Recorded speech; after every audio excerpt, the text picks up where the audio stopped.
The Microsoft ecosystem is evolving faster than ever. Copilot, Power Platform, security, modern work, Azure AI, new features every week, new opportunities every day. But learning is scattered. Events are expensive, limited, and difficult to access. That changes now. Welcome to M365 Con, the world's largest online Microsoft 365 convention. 2 powerful weeks, 1 week of workshops, 1 week of free global talks and keynotes. Build your own learning path with expert-led workshops.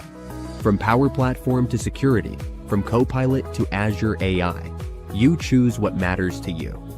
Then join over 60 free sessions with most valuable professionals, Microsoft trainers, architects, and innovators from around the world. Meet the community, explore the virtual expo, connect with experts, and be part of a global Microsoft experience. Accessible, global, interactive, and designed for every Microsoft 365 professional. M365 Con, your community, your learning path, your Microsoft 365 future.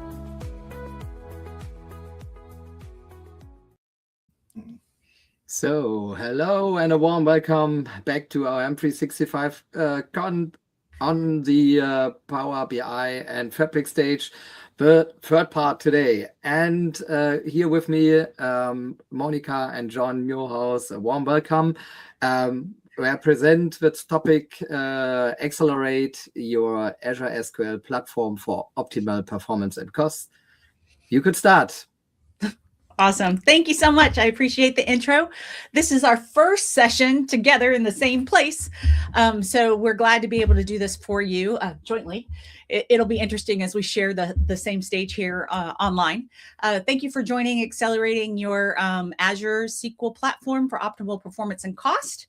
My name is Monica Morehouse, used to be Monica Rathbun. I am here in Virginia Beach, Virginia. I'm an MVP for Microsoft for a long time now. I think I'm almost on my 10th year, potentially. You can find me online at SQLespresso.com. I am all about performance. And I know we have a small amount of time here, so I'm going to go ahead and kick it over to John. Hi, I'm John Morehouse. I am also here in Virginia. There's my slide. You can contact me on my contact information there before you. I help Monica run the user group here. I'm on Twitter and Blue Sky and all that. I'm also a data platform Microsoft MVP. And I do a lot of things with SQL and a lot of things with Azure stuff. All right. So I know we don't have a ton of data professionals as far as database professionals here. So our goal is to give you a really high level of what performance is as you start to go to the cloud, considerations you should have before you even embark into the migration of the cloud, decisions you should make, and how that actually turns into dollars as we choose performance features going forward and which platform we are going to use as we move towards the cloud.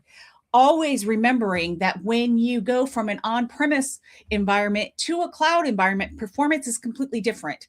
Depending on what you choose, the power you have to fix things and see things and discover what's causing performance issues gets diminished. It's not diminished completely, but depending on the tier that you choose, you may not get all of the information that you're normally able to get to solve your performance issues. And you may not have all of the knobs and DMVs and different options available to you to fix those performance issues, depending on the platform. And it can get very frustrating. So let's embark on that journey here. I'm going to cover some information at the beginning. We'll turn it over to John. He'll cover some, and then I'll pop back in and talk about another option here. So before you even start having the conversation about cloud, you need to be talking not only to management, you need to talk to your infrastructure teams, your networking teams. You need to really know why you're going into the cloud, what you expect to achieve in the cloud, and what it might cost you. If you don't know what your daily workload looks like, unless it's a brand new application, you need to start diving in and seeing how much throughput do you take every day? What does your IO look like? How much data are you pushing in each database environment? What your network infrastructure looks like? What kind of permissions that you have? And not all of this runs into your database realm as far as your DBAs are concerned. But the first questions you need to be having as you go into those boardrooms or those Teams meetings is, what are you trying to solve by going to the cloud?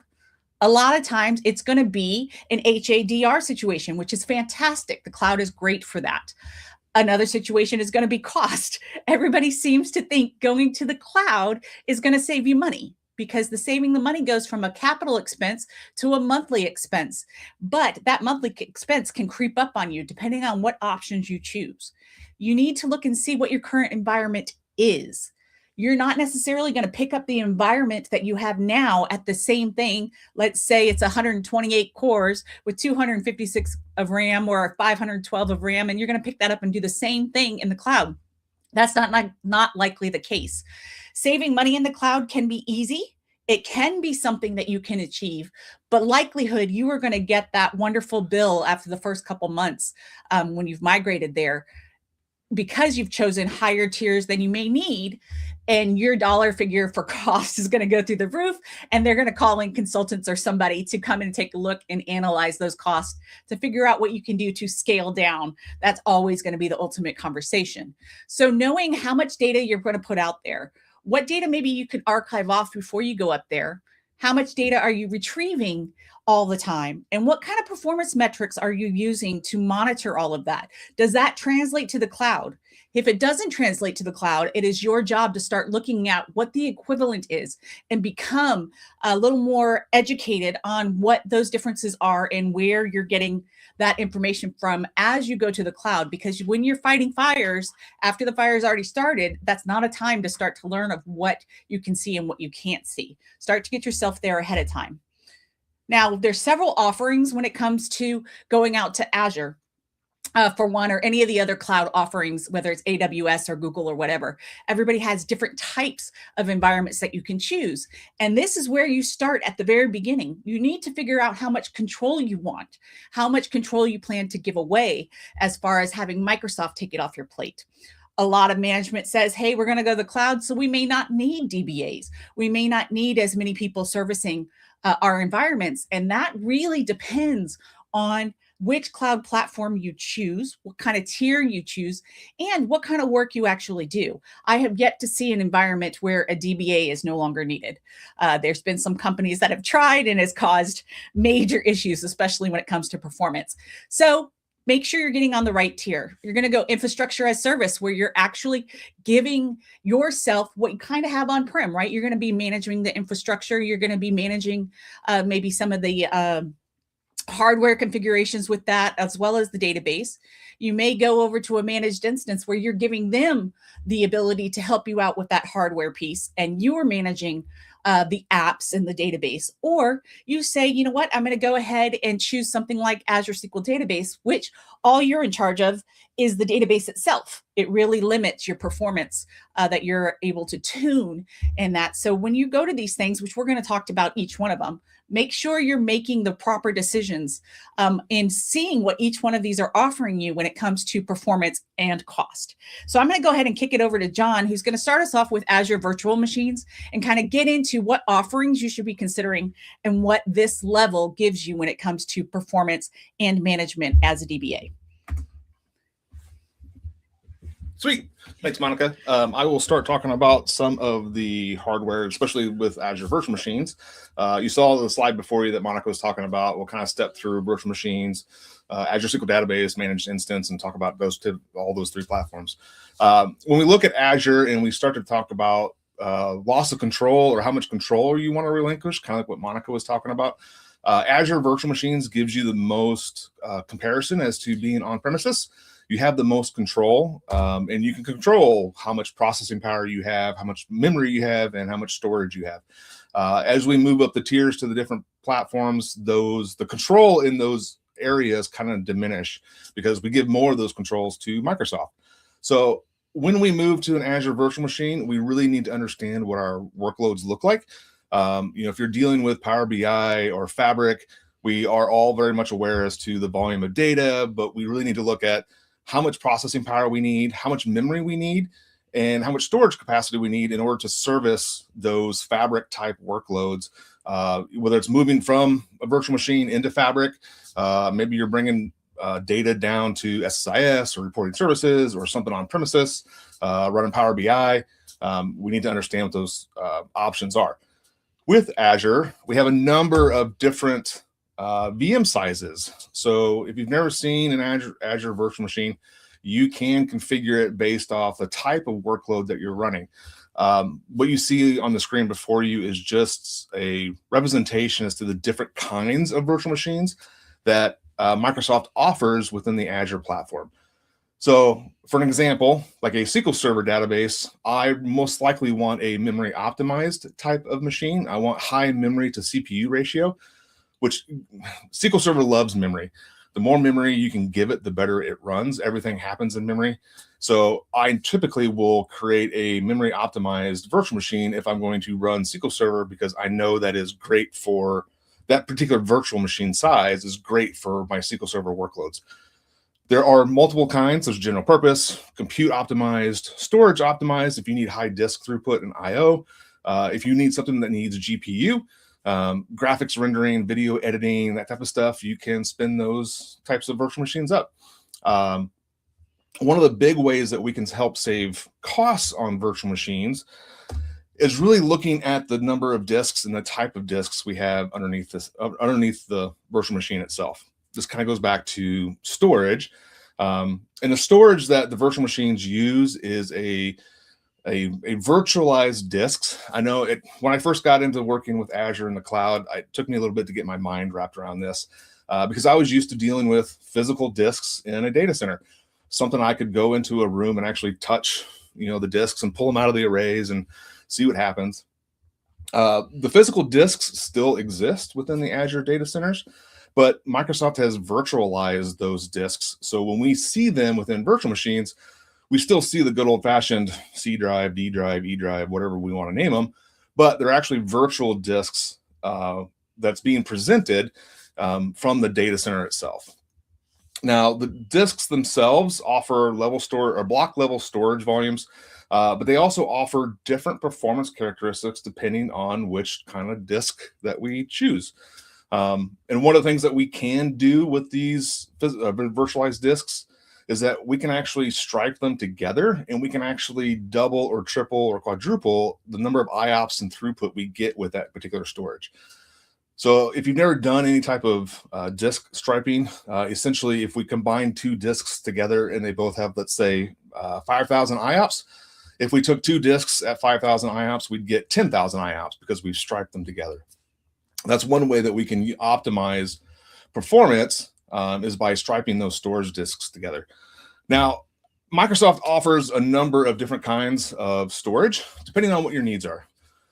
You can see on the screen before you, here are some characteristics of the storage types that Microsoft offers. On the far right, we have your good old-fashioned standard hard drive. We call those spinning disks.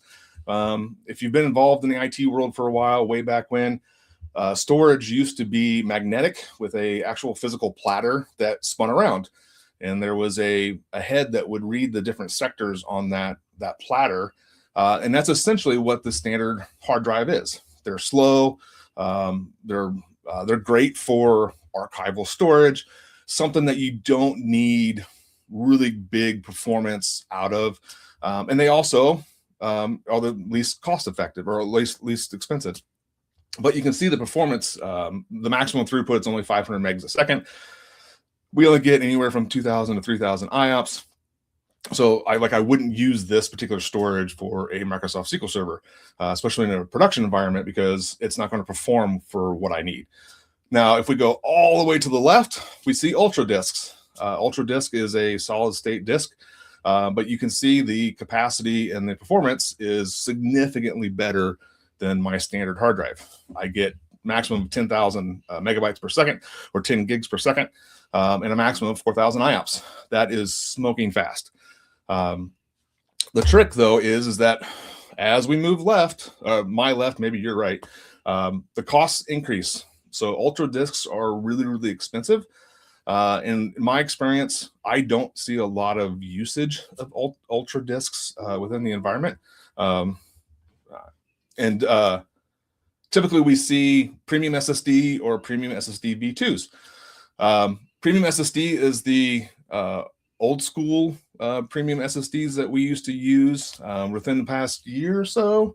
Microsoft, a little bit, maybe a year and a half, Microsoft released the V2 of those. I typically recommend clients use those premium SSDs V2 because they offer significant improvement on performance. You can see the throughput and IOPS are higher. We actually have more granular control with that type of storage in terms of a slider that we can actually granularly add more throughput or IOPS. And they're actually a little bit cheaper than premium SSDs. So if you're looking to go to Azure with virtual machines, I highly recommend that you look at the premium SSD V2s. They'll give you great performance, a little bit better flexibility, especially from a cost perspective. You can kind of fine tune that storage to make sure it fits within your budgets. Here's some characteristics. As you can see, this is the premium SSDs. You can see that they are labeled P1, 2, 3.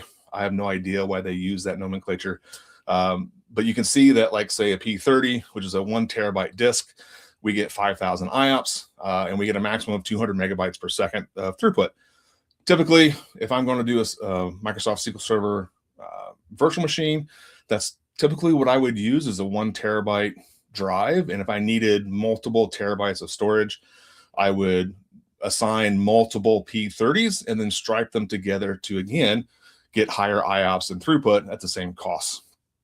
But just be aware that if you're going to create a virtual machine in Azure, you need to be cognizant of the underlying storage and the performance characteristics that we have of that to make sure that they fit your workloads specifically. Microsoft does offer a really nice flowchart online. You can go out there and look for this flowchart on microsoftlearn.com. And it kind of walks you through, depending on like how many peak IOPS you have. So you have to, again, this goes back to knowing your workload. You have to understand your workload in order to pick the right thing. Otherwise, you might get that surprise bill in Azure. Those surprise bills suck. But you can use this flowchart to determine what kind of storage you need for your virtual machine. And again, in order to get your most cost-effective storage that works for your particular needs. So that is Azure Virtual Machines. And I think we're going to talk about Azure SQL Database. If my slide was actually, yes, we're going to walk in now into Azure SQL Database. I think we're about on time. This is Platform as a Service. When we talk about Platform as a Service, this goes back again to what Monica mentioned earlier about the amount of control that you have. With virtual machines, we see everything from the operating system up. So we can control Windows, we can control a SQL Server instance, we can control anything that we install in that virtual machine. With Azure SQL Database, because it's a platform as a service offering, we give some of that control back to Microsoft. We actually can't see the operating system that is running our SQL databases. There are multiple tiers of Azure SQL Database, and they're all related to kind of performance and costs. So you have to understand between the tiers what you're paying for, because again, you're giving some of that control to Microsoft. Some of that's great. Like they do automatic backups. They have baked in high availability, so you don't have to configure anything. Platform as a service. Azure SQL Database is actually one of my favorite products from Microsoft. I highly recommend it for any new SQL database development work that you might be doing. But there's different tiers. And the first one we're going to talk about is general purpose. General purpose is kind of that sweet spot middle ground between really, really slow performance and costs to ultra fast and I got to pay a lot of money for tiers. So a lot of my clients are running general purpose. What you see before you is the architecture behind the scenes.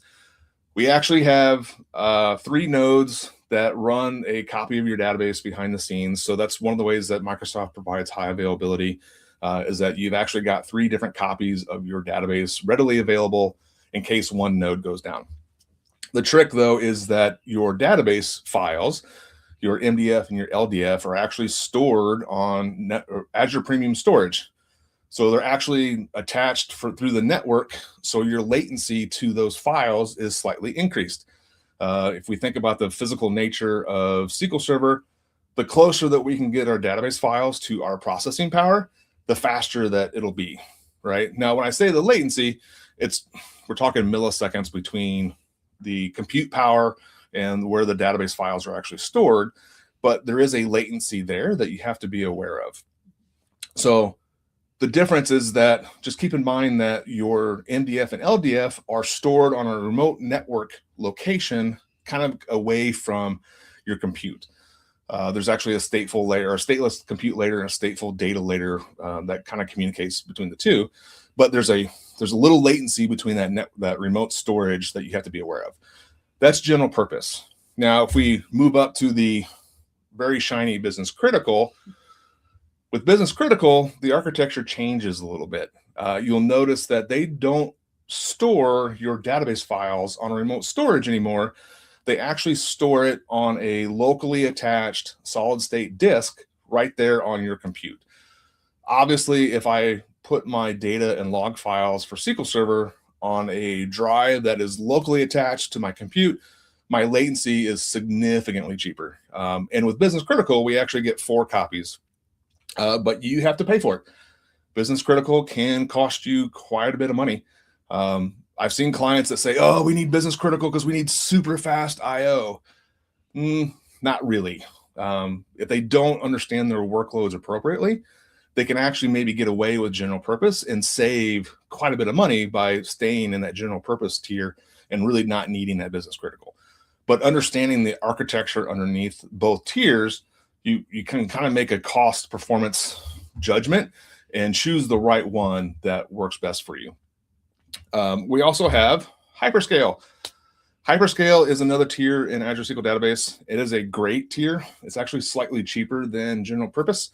I think they just made relatively recently, you don't pay for SQL Server licensing in Hyperscale anymore. And so it makes it a great option to start and stay in from a performance perspective. They completely re-architected the architecture behind the scenes. We actually now have page servers and a log service, which provides high availability and scalability really, really easily. One of the tricks, though, with Hyperscale is that you can't move out of it. One of the things I love about Azure SQL Database is that I can move frequently between, say, general purpose and business critical. I can float between those two all day long. I can scale up really easily or scale down within those tiers. With Hyperscale, once I'm there, because the architecture changed behind the scenes, I'm stuck there. If you move there from general purpose or business critical, you have 30 days to move back out. But once you exceed those 30 days, you are in Hyperscale from that point forward. So if you're looking to go to Azure SQL Database, it would be great to look at Hyperscale. Just know that it's a little bit cheaper than general purpose, but you're going to be stuck there. So just make sure that you do your due diligence, make sure you test, know your workloads, and then you can look at the pricing tables to make sure that it's the right fit for you. And back to Monica. So before I get started with serverless, I just want to touch base and have some of you know that's listening right now. I realize very early on as we started to go into Azure that half the stuff John and Denny are going to talk about is going to go way over my head. And I used to never care about. I used to not care about networking. I did not care about storage. I did not care about, well, I cared, but I did not dive into the real meat of IOPS and throughput and latency and knowing which disk types we needed.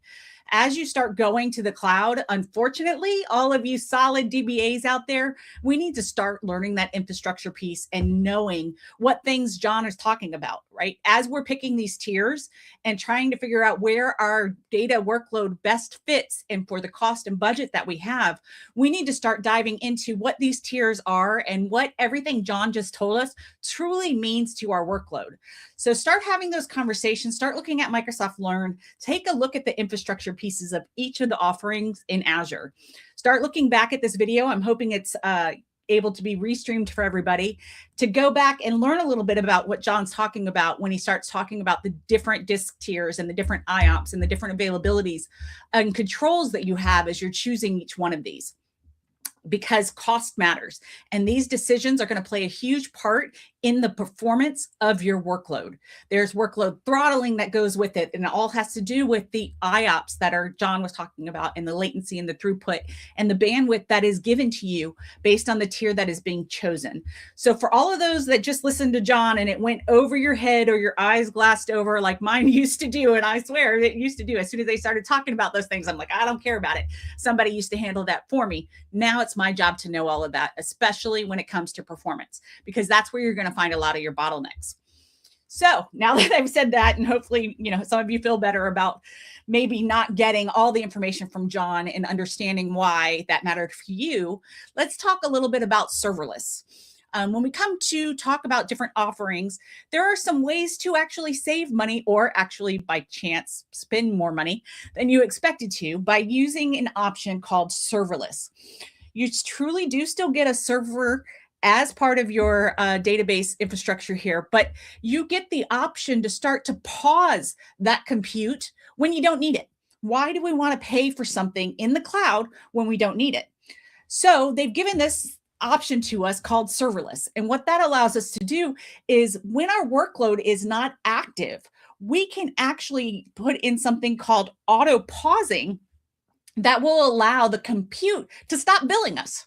And stopping billing us means money back in our pocket. Now, the gotcha for this is a few things. One, it's going to cost you more for compute because it is a different level, different tier of option available for you. And they know that you're going to pause it, right? So you're still going to be charged for compute. I mean, you're only going to be charged for compute as you're using it, but you still get charged for storage because your storage will always exist, right? But they give you an option to pause some of that billing. You can actually set this up in the portal and have it auto pause for you. When my workload stops at night, potentially, I have clients that work from 8 to 5 p.m. and then their workload drops. Maybe they have a couple jobs that run at night, or nobody logs in after 5 p.m. I can actually pause my compute and not be billed for it during the time. I can set this to say, hey, if my workload has gone to sleep and I'm not doing anything, nobody's connecting to the database, nothing's happening, stop billing me after an hour. Or now they have it set to a possible 15-minute interval. If my workload's not going anywhere, nobody's connecting, let's not bill me. That's where you can actually use this serverless option that allows you to save some of the money on compute. It used to be an hour. It's still defaulted by an hour, but I can get it down granular to about 15 minutes. Once that 15 minutes comes up, it stops my compute. I'm saving money. Now, there's a couple gotchas for that.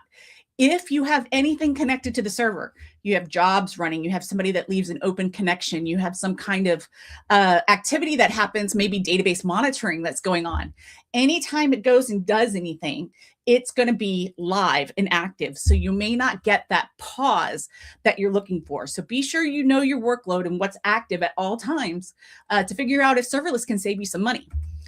There's a couple gotchas with it, and this is where I get grumpy.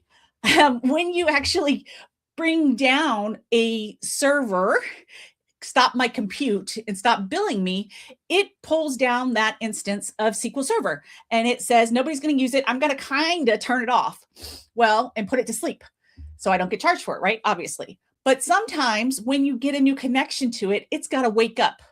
So when it wakes up and becomes live again, it can take some time. It used to take a lot more time before, but they've gotten a little bit better with that. So make sure when you look into this option, you are looking for those delay times in waking up. Maybe you need to set a job that wakes up the instance if everybody starts at 8 a.m.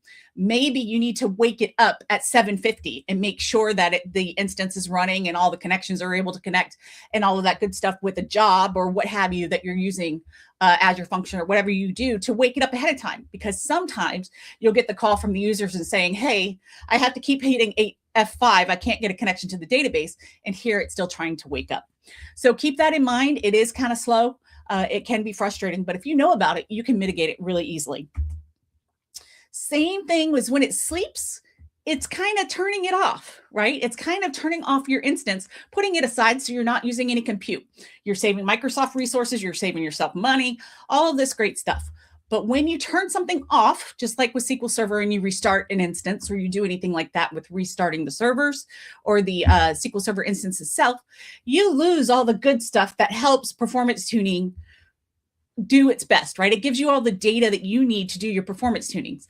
Things that are not solid for you are going to be things like statistics, some of the dynamic management views, weight stats, your execution plans, things that you had in cache go away as this gets turned off and becomes auto paused. So if you're needing any of that information, such as index usage statistics and all of that great stuff, and you have good execution plans in there, all of that stuff from cache is going to go away as it turns it down. So you will have to refresh that as it comes back up. And that could be a performance hit. So that's definitely something you need to be looking at as you're looking into this option. Yes, we can save money.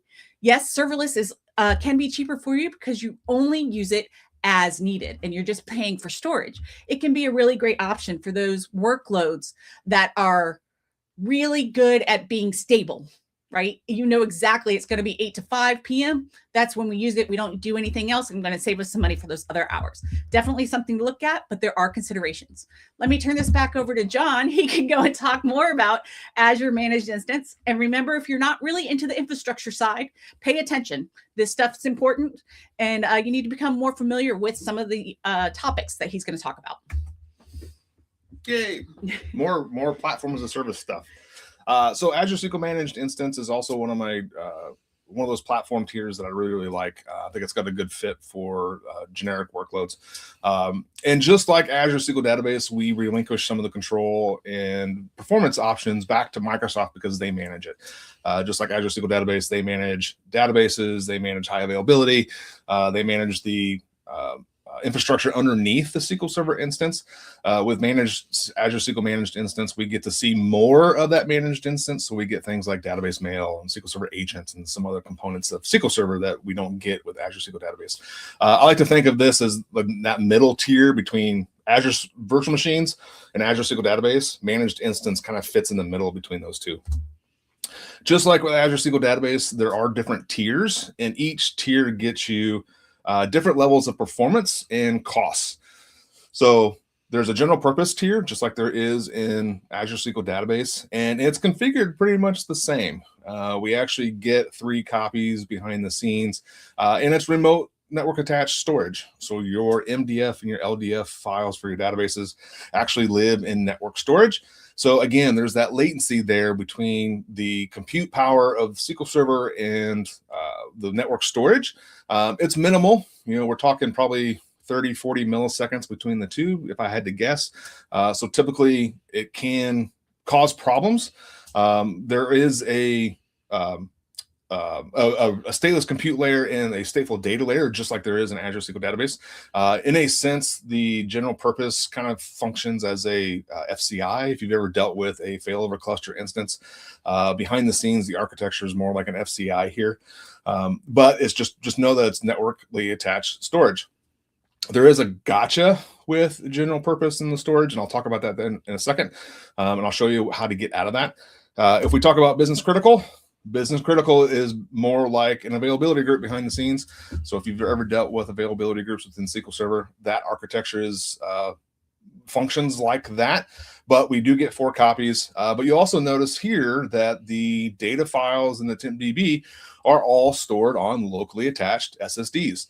So very similar to Azure SQL Database Business Critical, we get our data file and log files super closely attached to our compute power. And so our latency is very, very minimal. But if you want to pay for it, Business Critical is be more expensive than general purpose. But the IO and the performance and the IOPS are going to be significantly better in Business Critical than it will be in general purpose. One of the gotchas with general purpose is the disks are determined based off the size of your database. And this has been a complaint of a lot of customers from about managed instance is that if I have a small database and I go to managed instance, general purpose, the performance characteristics that I'm going to get for that database is based off the size of the database. So we talked about storage from the virtual machine perspective previously. So for example, if I have a 25 gig database and I want to go to general purpose managed instance, with that 25 gig database, I'm going to get a 32 gig drive that supports it. You'll notice that the IOPS and throughput for that size of disk is horrible. If I have a production workload with a 25 gig database, that particular performance characteristics is going to suck pretty much. Now, the way that you can get around that with general purpose is to increase the size of the database to say 1 terabyte. Because if I expand the size of the database and I get it to 1 terabyte, I'm going to move that to a 1 terabyte disk, and I'm going to get the 5,000 IOPS and the 200 megs a second. That kind of sucks, to be honest. That process of increasing the size of the database can take time, and that's not really something you want to do in a performance or a production environment. So if you're going to go to general purpose, just know that that gotcha kind of exists. You'll pay for that bigger storage, but you'll get better performance characteristics. Now, one of the things that you can do, and I highly recommend this, last November, Microsoft generally announced next-gen hardware for managed instance. They actually redid the architecture underneath the scenes. We no longer use network-attached storage per se. They actually have a eSAN or elastic SAN storage now that they use to facilitate this. So we still get the benefit of the Azure SQL Managed Instance general purpose tier, so we get a better cost perspective, but we get super improved latency and IOPS and throughput using the next-gen hardware. If you're going to go to Azure SQL Managed Instance, I highly recommend that you look at this next-gen level. I actually have experience moving a client to general purpose. The performance they had on that tier was horrible. We moved them to next gen. It was an hour to scale them to that tier, and they saw significant storage improvement across the board from a latency and IOPS and throughput perspective. It actually got them out of a fire. We moved them to the next gen tier, and we saw immediate improvement across the board. And it was great, better. And we get better control on IOPS and memory. There are 3 different tiers within the next gen platform. We can actually add more IOPS. So if I need to fine tune the number of IOPS my workload needs, there is a cost to that. But I was able to add like another 1,000 IOPS for my client's workload. And I think it cost like $38 a month for another 1,000 IOPS. For that price, I think that's a great win. There is a memory optimized, I think, tier, and I can actually add more memory. So if I need to, again, fine tune my workloads, there is a base amount of memory you get with a tier. If you want to add, say, another X number of gigabytes of memory, you pay for that extra. So there is a formula out there. I've got blog posts on it and whatnot, but you can go out to the pricing table to figure out what that's going to cost you. But the next gen hardware for managed instance is a great solution. I highly recommend that solution from a cost perspective, performance perspective. It's going to be a great solution for you. So next is SQL and Fabric. Ooh, the new stuff. Yeah. The new stuff. So this is the new hot stuff that everybody's been talking about, right? SQL and Fabric. Really behind the scenes, SQL and Fabric is really all about control. The Azure or SQL database in Fabric, it's really general purpose. And as Monica kind of talked about serverless, it is actually on that serverless tier. One of the things that they did differently with that tier is it will pause aggressively. In order to try to save you money, it is going to try to pause at any given moment. So just know that it's actually Azure SQL Database behind the scenes. If you go to an Azure SQL Database in Fabric, we do have less control. That top line there, it's actually a software as a service versus platform as a service. So think about our tiers in terms of infrastructure as a service is the virtual machine. Platform as a service is we lose a little bit of control back to Microsoft. And software as a service is at the very top where we have very minimal control on the architecture under the scenes. All we can see from that perspective is the database itself, and we can only see certain aspects of that.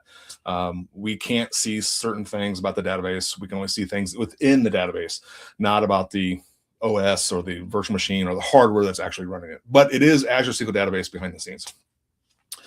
It is worth noting that they changed, in a sense, they changed the way that they price out SQL and Fabric. We now have capacity units. In my mind, it's kind of like Farkles. There is a formula behind the scenes that kind of maps this all out. But you have capacity units that the database consumes.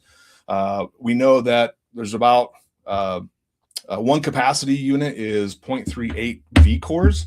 I always function in like a vCore type of mentality. So if you have an F64 capacity, that's roughly 24 vCores.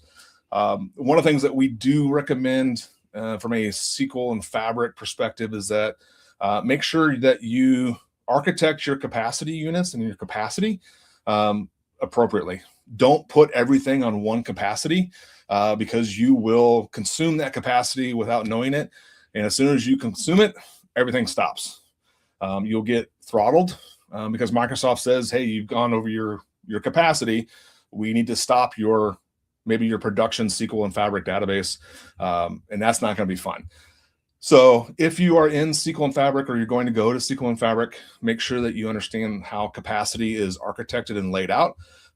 We really recommend put your databases on one capacity, your monitoring on another capacity, your development on another capacity, and then manage those capacities independently, so that way you don't get into throttling and or lose performance. Now, capacities can get costly. You can see there all the way down at the bottom, the F2048, which is roughly 784 cores, is roughly $270,000 United States per month. I do not know of anybody running that capacity. Do you? No, I don't either. Most of my clients are running the F64s or 128s, depending on what they need. The F64 seems to be very much popular. But just know and understand that if you accidentally spin up an F2048, bring your checkbook, your credit card, something, because it's going to cost you quite a bit. So that was capacity, and Fabric, that was really high level. Some additional things that you can do in Azure, and then we'll kind of get wrapped up. You can do dev test subscriptions. This is one thing that I think that a lot of companies miss, is that if you have Visual Studio developers, a pro license, I think, or higher, you can actually spin up dev test subscriptions and you save money on licensing. So like Azure SQL Database, you don't pay for the SQL license, you just pay for the compute. Reservations and savings plans. This is another thing that I see clients really miss. Reservations means that you are committed to consuming X number of vCores for say a virtual machine in a specific region, and then Microsoft gives you a discount on the compute price. Reservations, you can save 70% of the cost of that compute. Savings plans, you can save anywhere from 30 to 40% probably. Everybody's going to be different, right? Your mileage may vary, but reservations and savings plans is a fantastic way to help save money in Azure while still maintaining that performance. Azure hybrid licensing. If you have SQL Server licensing for your on-premise environment, those licenses should translate into licenses for Azure SQL resources. So make sure that you look at whatever licensing that your organization may have purchased. You might have that hybrid licensing to help save on licensing costs of SQL Server in the cloud. DR replica licensing. Microsoft made a great change 2019, I think, since SQL Server 2019, that if you don't hold me to that, go do your research. But if you have a DR copy of your database in Azure, you could potentially get that secondary license free based off Microsoft licensing. Definitely double check with your licensing provider. But if you have, say, a failover group with Azure SQL Database, or you're using Azure Virtual Machine as a DR replica, you can pay for the compute, but your SQL license for that secondary could be free, depending on what you're using it for. And the other thing, pause your Fabric capacity. One of the beautiful things about Fabric capacity is that we can actually pause it because it's serverless. We can actually pause that capacity, which will pause all the activity within that capacity, and we don't lose money based off of it. which is a great thing because nobody wants that surprise bill. So if you are using SQL in Fabric, you can pause the actual capacity itself and pretty much everything will stop. You want to follow up? Yeah, can you undo those? Oh, yeah. So if we have a few more minutes, I'm hoping. If not, stop us if we have questions out there outstanding. There's one piece that John kind of touched on really briefly. He said a few words about it. And if we have a few minutes, I want to take advantage of this and talk. John's currently unhiding these slides for me and talk about these, because this is what bit me in the butt many, many times with clients, because they didn't realize based on the tier that you pick. And feel free, again, those in the behind the stage here, to stop me if we start running out of time here. But based on the tier that you pick, you need to pay attention to what the throttling is. John mentioned throttling, and that actually really plays a part in your workload. You could have a lot of times where things are running great in the morning, and then all of a sudden in the afternoon, everything goes to crap. And it could be that you've actually been throttled. You can be throttled based on how many API calls you have. There's limits on how much storage you have. There's limits on the compute that you have available. And some of this is based on region. So depending on where you put your workload, regions can actually have throttling to allow Microsoft to share all these environments with everybody, right? They have to have a way to keep everybody working nicely together and set some limits for each one of these tiers. So pay attention what those limits are. Some environments have burstable limits, and once you hit that burst, you start dropping down in the amount of throughput and availability you have to move that data at scale for faster performance. All of a sudden you start to get a slowdown. So how do you mitigate this? You start with a performance tuning. You always tune your workload before you go to the cloud and after you go to the cloud. Make sure that you are getting the less amount of IO and reads possible, paying attention to query store and looking at your heavy volume reads and getting down those logical reads can help you from hitting those throttling things. You can scale up to make sure your workload can be handled in the end of the day and whatever big giant runs that have to run, reports and all of this, but that's money. So knowing what the big giant scale up requirements might be for you is very important for you. Ask for a limit increase. If it's a region issue, you can go to Microsoft and say, hey, we really need this resource. Can you please make an exception? And sometimes they will. I can't tell you that's going to be a definite, but it is possible. Start implementing things that are going to monitor things like API calls. Start working with your devs to find out why are they calling all the time with a brand new API call. Can they call once and leave it open? Can they, what are they doing to handle those APIs? This is another thing that you need to start to get into as a DBA to handle that workload going to the cloud. So I know John mentioned it briefly. I wanted to touch base and really, really, really get in your mind that things get throttled and you have no control over that throttling, but you need to know when it's happening. And you can find this kind of information when you're looking at performance metrics in almost any of the cloud environments in their portals. So I am done. I just wanted to touch base with that and get us back on track. I took a few more minutes, but I think it's really important to talk about that throttling. So I wanted to have him go ahead and unhide those slides. Gentlemen, I think we are pretty good at wrapping up. I think we hit our target time. Does anybody have any questions out there that we'd like to talk about?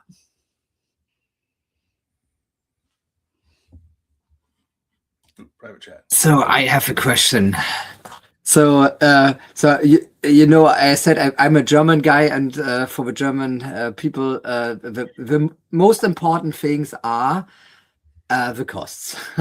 And what cost pitfalls do teams most often encounter after migrating to Azure SQL? So much. So what happens when they get to the cloud? Many people sit in a room and say, hey, we currently have 64 cores and 512 mega RAM, and it runs 35 to 175 databases all at once. This is what we need. Let's go ahead and pick that tier and make sure we have what we need, right? So you get it all moved, you migrate it, it looks wonderful. You know that first month cost is going to be high because you migrated it. And then the second month cost, okay, we still had some residual changes. That third month cost comes in, and then all of a sudden everybody's saying, we got to scale down. This is too much. This is too much. So for me, it's finding out that they took their workload from on-prem and thought they needed to mirror it straight into the same type of environment in the cloud, which is just not true. Right. So that's when they get the big giant bills and they're asked to scale down. And then all of a sudden performance tanks potentially, right? Because we end up with different tiers we have to go on. What about you, John? Yeah, I agree with what Monica said. And one of the things that we can do to help prevent that is, and I think Microsoft does a great job of doing this, is that you can actually see your cost analysis in Azure. So if you look in your Azure portal, there's actually a cost analysis blade, and it'll break out the cost of all your stuff based off the type of resource, the region, which subscription it's in, all of that. And we can actually set up budgets for those resources. So that's one of the biggest pitfalls that I see is they do exactly what Monica said. They go to the cloud and they kind of leave it, and then a huge monstrous bill shows up because they weren't doing the follow-up thing of actually monitoring their costs to see where they're at. So when I go to my clients, I actually help them set up budgets, just like a personal budget. Hey, I want to spend $1,000 a month. If I hit that $1,000 monthly budget by day 2, I've got a problem. And so I can set up alerts within that budget to notify me to go, so I don't get that big, $10,000, $20,000 surprise bill at the end of the day, and then go adjust things, kind of like what Monica said. Now, one thing I want to add, if we've got a second, is we get into the fact that the cloud is so versatile. I can scale up and scale down in milliseconds sometimes, and my users may not see it, right? So we get a lot of management that says, oh, we'll just scale up, and then at the end of the day, we'll scale down, or we'll scale up to cover this part of the month, and we'll scale down. Yeah, that saves a little bit of money between the scale up and scale down, but you get into this thing of you scale up, scale down, scale up, scale down, scale up, scale down, and every time you do that, there's performance impacts. That's true. There are issues with managing all of that. Try not to get yourself into these scale up, scale down scenarios. Yes, it's needed sometimes, but that's not a cost saving performance thing that you should be doing on a regular basis, right? There are some things for it, and it's a luxury. Yeah. But don't get into the realm of scale up, scale down, and think you're going to save a bunch of money, right? Save a bunch of money as you go. So, thank you. Very good insights. So, I want to thank you. It was, I think, a great session, and I think this was the first session with 2 hosts. Very, very good. So I want to thank you. I wish you a nice day, and I hope you see us again. Yes, thanks for doing this. Appreciate it. And our next session is Markus Ehrenmöller Jensen with Dex Demystified, 5 keys every beginner needs to learn early. We see us back again in 8 minutes. Thank you. Awesome. Thank you, everybody. Bye-bye. Have a great day. Stay ahead in tech with the latest Microsoft insights and updates tailored for IT pros and C-level executives daily on M365.fm. Your daily dose of comprehensive Microsoft expertise, news, detailed analysis, expert opinions, and insightful commentary on Azure, Microsoft 365, and more related technologies daily. Dive into in-depth discussions on security, productivity, and cloud computing, straight from the tech trenches, where experts share insights, best practices, and real-world experiences daily. Get the inside scoop on Microsoft's latest releases and how they can transform your business operations. Expert interviews, tech breakdowns, and strategic insights, all in one concise, engaging, and highly informative podcast series that delivers valuable knowledge.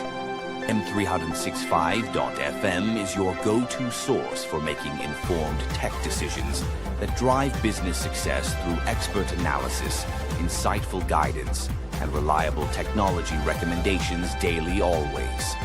Every episode is packed with highly actionable advice, the latest Microsoft news updates, and expert insights that help you stay ahead of the technology curve and make informed decisions. From cybersecurity threats to comprehensive cloud migration strategies and innovative security solutions, we've got you completely covered with expertise and proven methodologies always. Join a community of tech leaders and innovators who rely on M365.fm for their Microsoft insights. Supercharge your knowledge on Microsoft tech and stay competitive in the fast-paced IT landscape by staying updated with the latest technology trends and innovations daily. Subscribe now and get ready to elevate your tech game with the latest from M365.fm.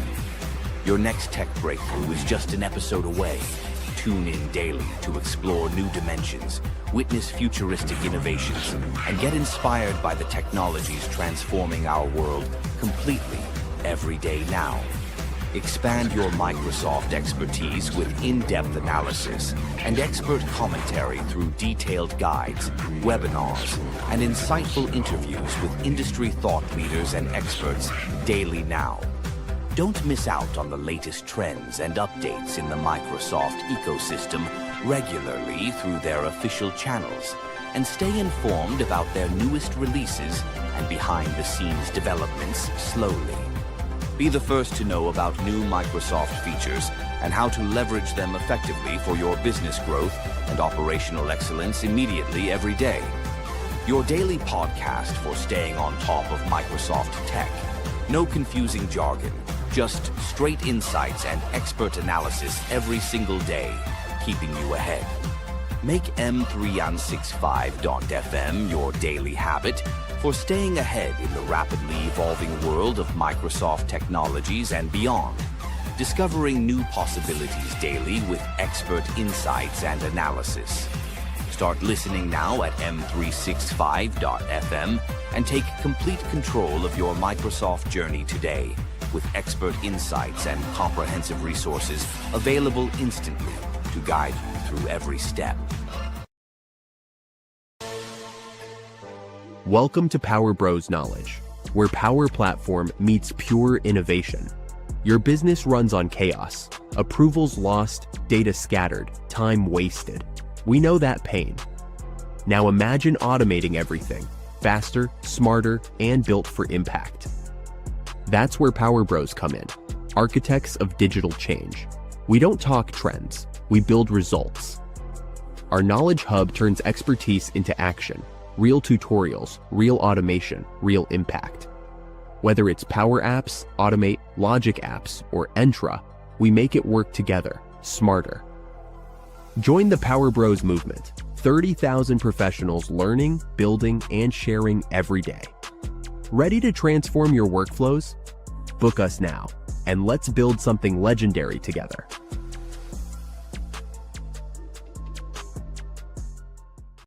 The Microsoft ecosystem is evolving faster than ever. Copilot, Power Platform, security, modern work, Azure AI, new features every week, new opportunities every day. But learning is scattered. Events are expensive, limited, and difficult to access. That changes now. Welcome to M365 Con, the world's largest online Microsoft 365 convention. 2 powerful weeks. 1 week of workshops, 1 week of free global talks and keynotes. Build your own learning path with expert-led workshops. From Power Platform to security, from Copilot to Azure AI, you choose what matters to you. Then join over 60 free sessions with most valuable professionals, Microsoft trainers, architects, and innovators from around the world. Meet the community, explore the virtual expo, connect with experts, and be part of a global Microsoft experience.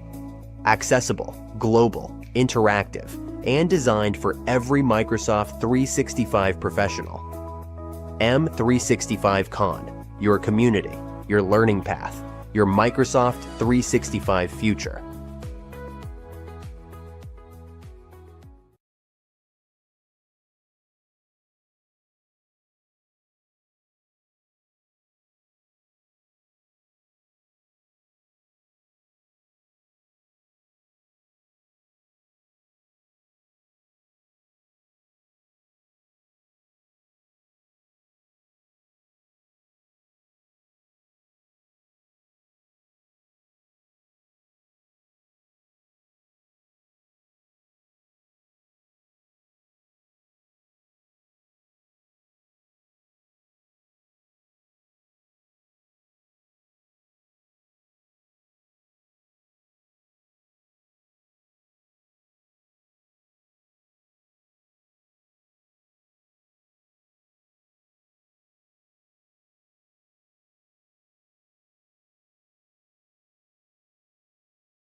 Hello and a warm welcome to the M365 Con again. Now here with me, Markus Ehrenmüller-Jensen.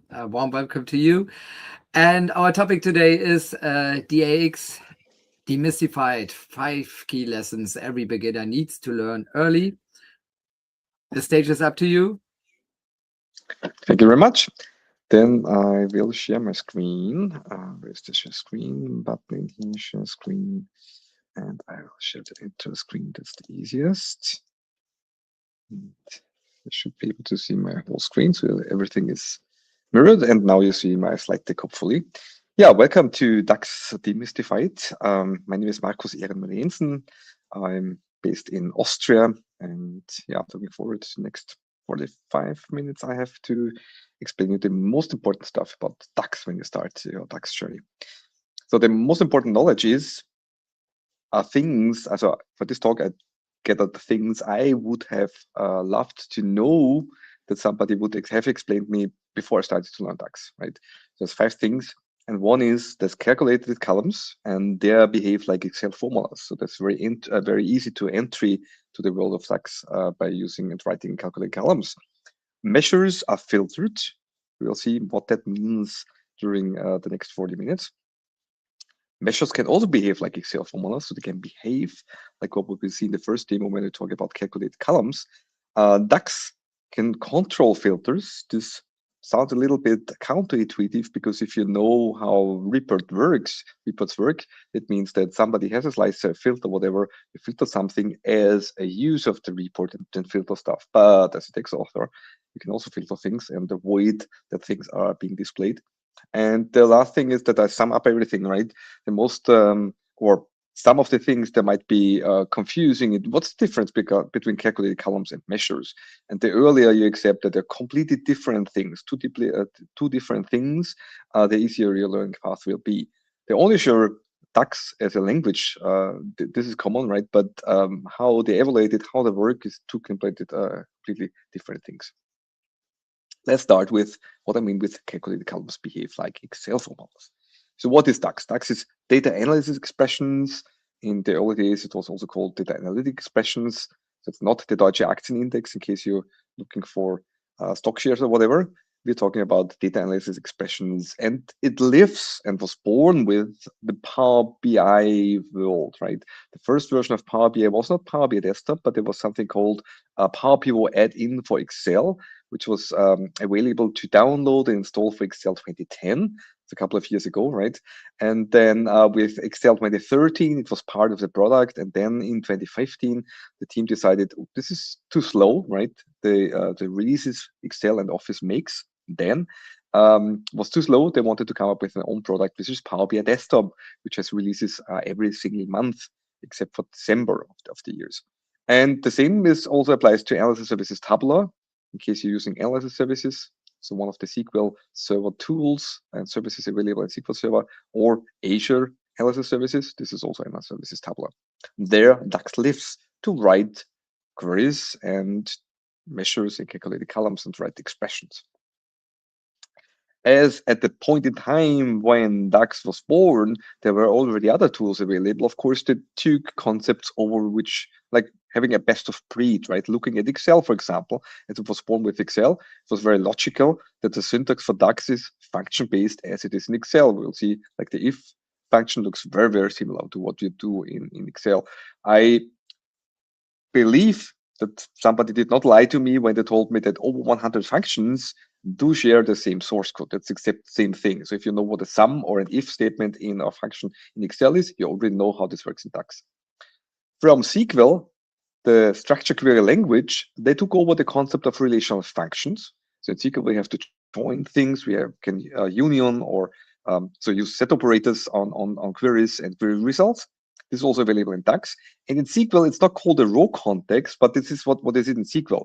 In SQL, if you write a select statement and then put like select and first name, comma, last name, comma, first name concatenated to last name, then you get 3 columns. And these expressions are evaluated for every column, for every row of your return result set, right? For every table, for every row in the table, it's evaluated and then given, put it out, right, in the result set. And this is what we call a row context in DAX. Nobody calls it a row context SQL because there's now other contexts. That's the only way how things work.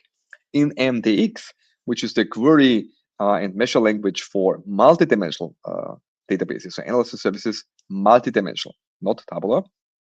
There we have measures, or you can store a formula which aggregates things or works with aggregated values as a formula, which is not persisted, where the result is not persisted in the database, but just a formula exists. And this is also available in DAX. We can have DAX measures in Power BI. And in MDX, we also have implicit joins.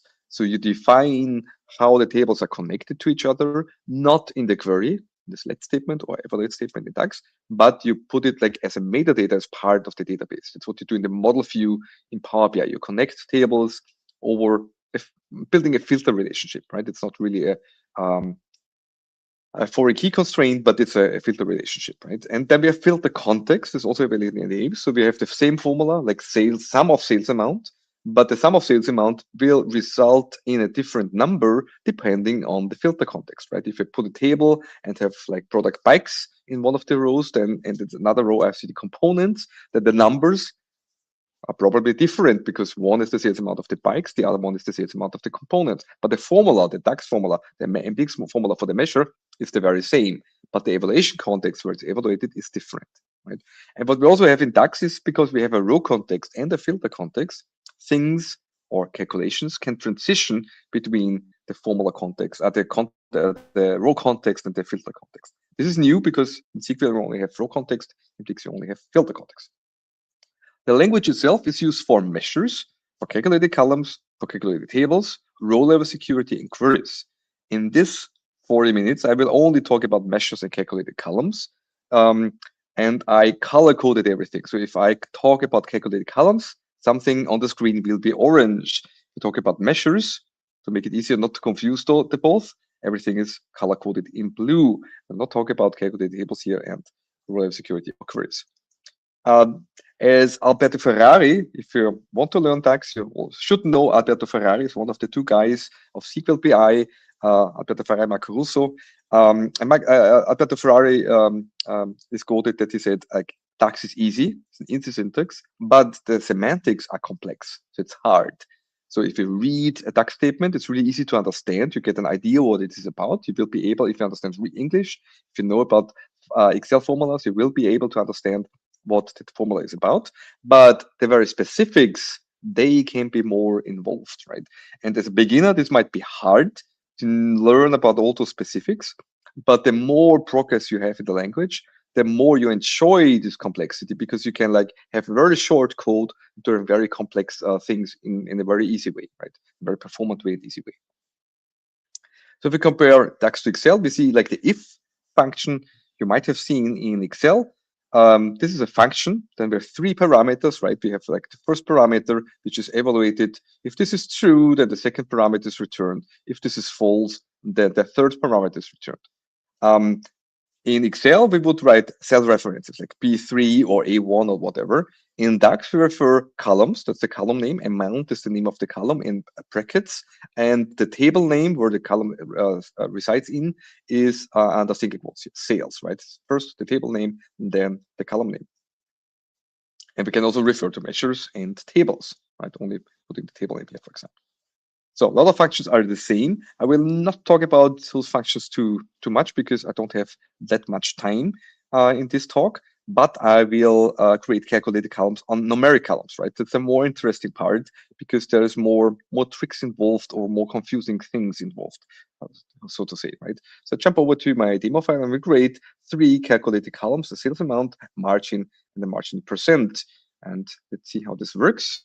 So I have like this file in here. And for the demo, I use a really simple data model. I have a data table covering 2 years. I have a product table covering 4 different products. The sales table only consisting of 4 different sales, right? 3 of the products were sold, 100, 110, and 20.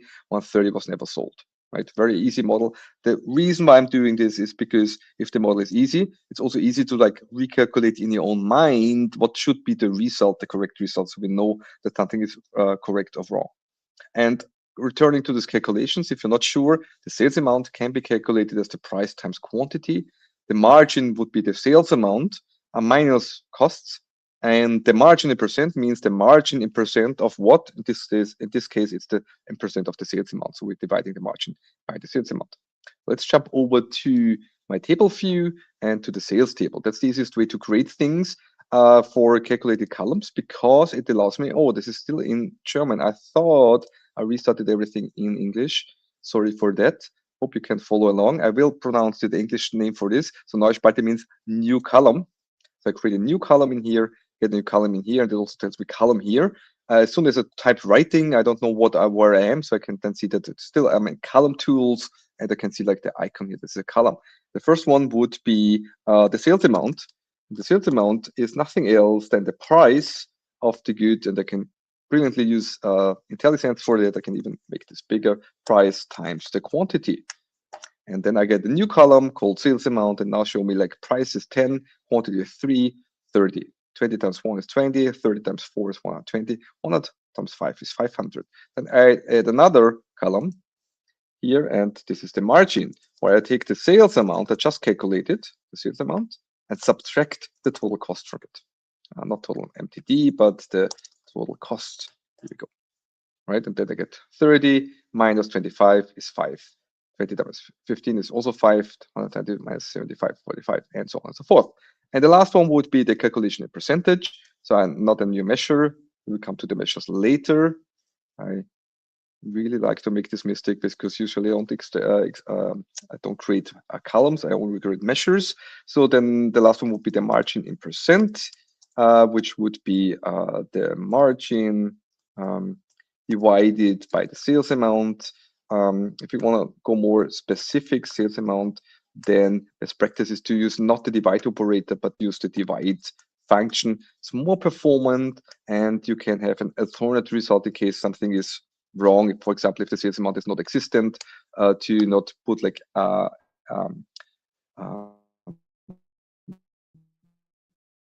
what's called unendlich, like infinity, right? But like sort, for example, a return row, then I would be able to like pass in 0, to return 0. That's what most business users expect. And for the formatting, I don't have to multiply the result with 100, but if I just mark it as a percentage, then it will be formatted as multiplied by 100, and I get this percentage sign at the very end. So this is how we can create calculated columns. They are, if I refer a column, I usually put, or you should put, and get used to put the table name in front of it, so we can really clearly see this is a column, this is not a measure. And the calculation of the calculated column is done row by row, which sounds counterintuitive because it's a column, but I'm talking about row by row calculation. But of course, it makes perfectly sense because we have had one definition for the column, and then for every row of the table we have seen that the calculation is done 30 times 10 times 30 is 30, 3 is 30, for example. Right? The result is then persisted in the model. That means that the refresh will take longer, so everything is loaded to Power BI. Then all the calculated columns are recalculated, so it adds extra time there. But also the size of the model, of the file, if the Power BI file and the memory footprint, if you open it up or store it in Power BI service, will be bigger because the result is stored and pre-calculated there. So the row context, right, rather easy to see. So the calculated column runs in the row context. We have like seen price times quantity, for example. We can just refer to price and quantity, and therefore, because in one single row, there's only one price available, only one quantity available, and that's why this can be calculated easily. And this is done row by row, right? That's what we call a row context. And we do something row by row, and we can refer a column name just by the name of the column. Nothing else there. Sounds hopefully easy, because it still is, right? If I'm using the column sales amount and margin, for example, jumping back to a demonstration here, I can then, for example, put it in here, and I put in the date column of my date table, and then put in my margin, what was the sales amount? Maybe also put in the quantity and the price and the quantity and the sales amount and the total cost and the margin. Then we should be able to see the results here. So 10 times 3 was 30, and so on and so forth. And everything is summed up, 670. How is this summed up? Because there's something called an implicit measure in Power BI. So that means the sales amount, if I click on the sales amount, I can see under the column tools that there is some regulation here this should be calculated as the sum, right? So this is the default here. That's why it's summing up those values. So they calculated row by row, and then the result in the report then sums this up by adding up the numbers, right? The same for the margin. 30 minus 25 is 5, and so on and so forth. And then these numbers are summed up to 205. For the margin, the calculation could also be 670 minus 465, would also result in 205. But it's very important that you understand this is a calculated column. That's why the calculation is then done by adding up the different numbers we see in the different rows. This is how this is working. So this works because we get this implicit measure. So what I just demonstrated here, that we get the sum here, or this definition over there, that we have like this summarization, default summarization, sum, means that Power BI had created an implicit measure for us. The measure is not visible. I cannot show it to you. This is something Power BI does. In Excel, if you connect Excel to your Power BI semantic model, in some extent, this might work or might not work if you use implicit measures. And usually you have this, not usually, but you have different settings in the model. So in the model, you can have a sum, average, minimum, maximum, count, account, discount. And in the visual, you can also change this. So the default behavior in the model might be sum, but in one of the visualizations, you want to show the average or the minimum or maximum or something, right? Curious enough, for the visualization, we have 3 extra things, standard deviation, variance, and median, which is not available as default in the model. And for some reason, count distinct and count is, the order is in different order here. I'm not sure why this is. This is since the beginning, this never changed. And the difference between count and count distinct, to make it sure, count just counts the number of rows, count distinct counts the distinct different numbers available in the column. So for example, if you have a date table with 2 years, this would cover 720 rows. So the count would be 720 because there's 720 rows in the date table. Even for the year appears 720 times, but there's only 2 different years in there. So count distinct will show 2 and count will show 720. When we now come to the margin in percent, we'll see that there's something, there's a problem here. So if I put in the margin in percent, which was perfectly fine, take a look over there. So like 5 divided by 30 is 16, 5 divided by 20 is 25. The numbers are correct. You can trust me, you can recalculate them. And if I add this in here, those numbers, not the margin, but the margin in percent, sorry for that. So I want to remove one of those guys again. So the margin in percent is what I wanted to add here. So the numbers here are the same we just have seen in the table, right? It's the same numbers. So if those numbers are correct, those numbers are also correct. But down there, we have a problem. Because if you think about what margin in percent means, a margin of 10% means if we receive a revenue of 100 euros or US dollars or whatever money from our clients, a margin of 10% means that 10 euros, 10% of the 100, 10 euros, we can keep, right? The rest covers the costs. But this is the extent of that. So a margin in percent of 109% would mean if we receive 100 euros as money from our clients, we can keep 109 euros of those. And this doesn't work, right? Because if I only get 100, so the number is clearly wrong. The reason why we see this, maybe you already know, right? So the margin in percent is also a column here, and there's a default summarization for sum. That means that those numbers are added up, and this is clearly wrong. People say that, yeah, of course, we can change this, right? We go to visualization, and then under the margin percent, we can make this average, right? Now we have an average here. This number is somewhere between 16 and 37, so it's not clearly wrong, but it's also not clearly right, because what's the margin in percent? What kind of number do we want to see here? It's easy to calculate. You can come up with a calculator. So what we need to calculate is we need to divide the thing from the total, right? So the margin in percent is 205, that's the margin here, divided by 670, which is the sales amount, right? And this is 30.6% and not 27. So 27 is just the arithmetic or average, which is a wrong number here.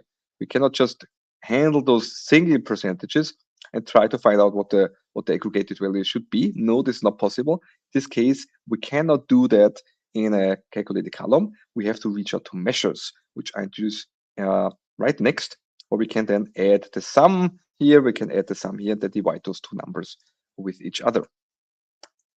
So measures. measures are filtered. That means I can now create this measure, the margin percent as a measure, and also really create the sales amount and everything else also as a measure here. So I jump back to my empty here, and I have a hidden. So where is it? Show hidden, and I have this measure table in here, and I can have another, can create measures here. Why do I use this table here? Because I already have these names in my sales table, right? The sales table, there cannot be a color margin and a measure margin. So either would now have to rename margin measure or something, or put in a different column. This is what this table, that's what I'm doing here. So I'm calculating the sales amount. And the sales amount, as in we need to multiply here. So I could write sum of price. So first thing is, if I reach out to the price column in a measure, I cannot. So because the measure lives outside of the table, so to speak, and then it looks at the table and say, yeah, there's price, right? But there's one price column, but there's several values, right? We have like 4 different values. So if I, as a measure, would reference the price column, I don't know, what do you want me to do, right? Do you need like the smallest one, the biggest one? Should I take an average? Should I take sum or whatever? This is what we have to specify. So we have to write sum of price and then multiply by the sum of the quantity, right? If you do so, I think Bill pointed out later, we will see a problem here. So I just keep it like it is and keep working forward, but it's not a good idea to sum up the prices to make a sneak preview here. The other one was the margin. The margin is then the sum of the sales amount.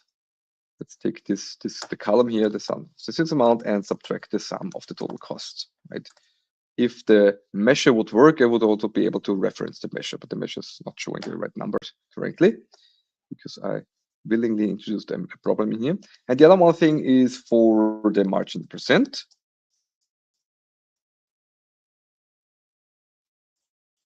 And this works easily because I can now say I want to divide the sum margin, right, by the sum of my sales amount.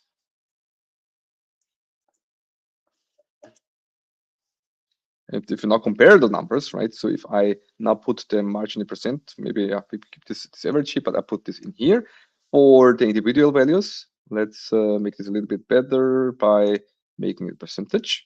Easily to compare, right? You see the same numbers per date. So this works brilliantly, but now we get the correct number at the total. So please make always sure to recalculate the things not only on the line level, but also on the total level if your calculations really work. So in a column will never work when you do divisions. If you calculate percentages or ratios, you need to reach out and create a measure, explicit measure, and you cannot do this in columns. So don't recalculate percentages in SQL, in Python, in Power Query, in Excel. That's not very helpful, right? We can't use these numbers. We need to know the calculation, how the formula is done, and then rewrite the formula then in a SX measure. So a measure, if you refer to a measure, we want to make sure that we're not referring, putting the table name in front, only referring the measure name. We omit the table name to easily spot it is a measure and not a column. And I imagine a measure as being living detached from any table rows, right? So it's not knowing about single rows, but it just looks at the whole table, sees the columns and the different values in those columns in there. And if you put a sum over something, it doesn't mean that it's always like the sum of the whole table, but the sum is after the filters are applied. And there's always a filter in the report, right? You put the filter on here, you have like different dates, for example, in your table, and in every row there's a different filter, right? So let's put here. So there's a filter on date is 1st of July, price is 10. Here's a filter on 1st of July, price is 20 and so on. So there's different rows. That's why we get different results in here, because this is different filters applied. And the total here, the number here is not different because it's adding up. Like in the calculated column, it added those things up. It summed it up, right? But for the measure, this is not the way the measure is calculated. The measure is now applying the same formula, sum of margin and sum of sales amount on the total level, right? The difference between those individual rows and the total is, in the total, there is no filter, right? There's no filter, none of those filters are applied in the gesamt in the total here. That's why we get different numbers divided with each other. That's why we get a different result, which is a correct result in here. So the calculation is then done multiple times. So we have one formula, as you see here, margin in percent, but this formula is calculated 1, 2, 3, 4, 5 times. And the difference is that there's different fields applied. That's why the result is different. And the result is not saved in the model.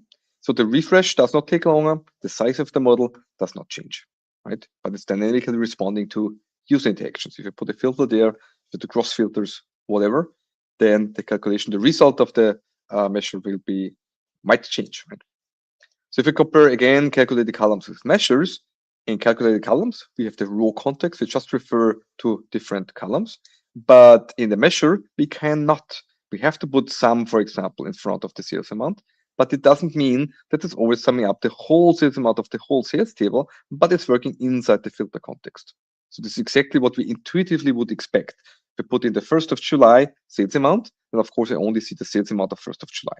Makes perfectly sense, right? If you're not thinking about it, it's very logical. If you start thinking and discussing things, things might be irritating, but it is not. It's very, very,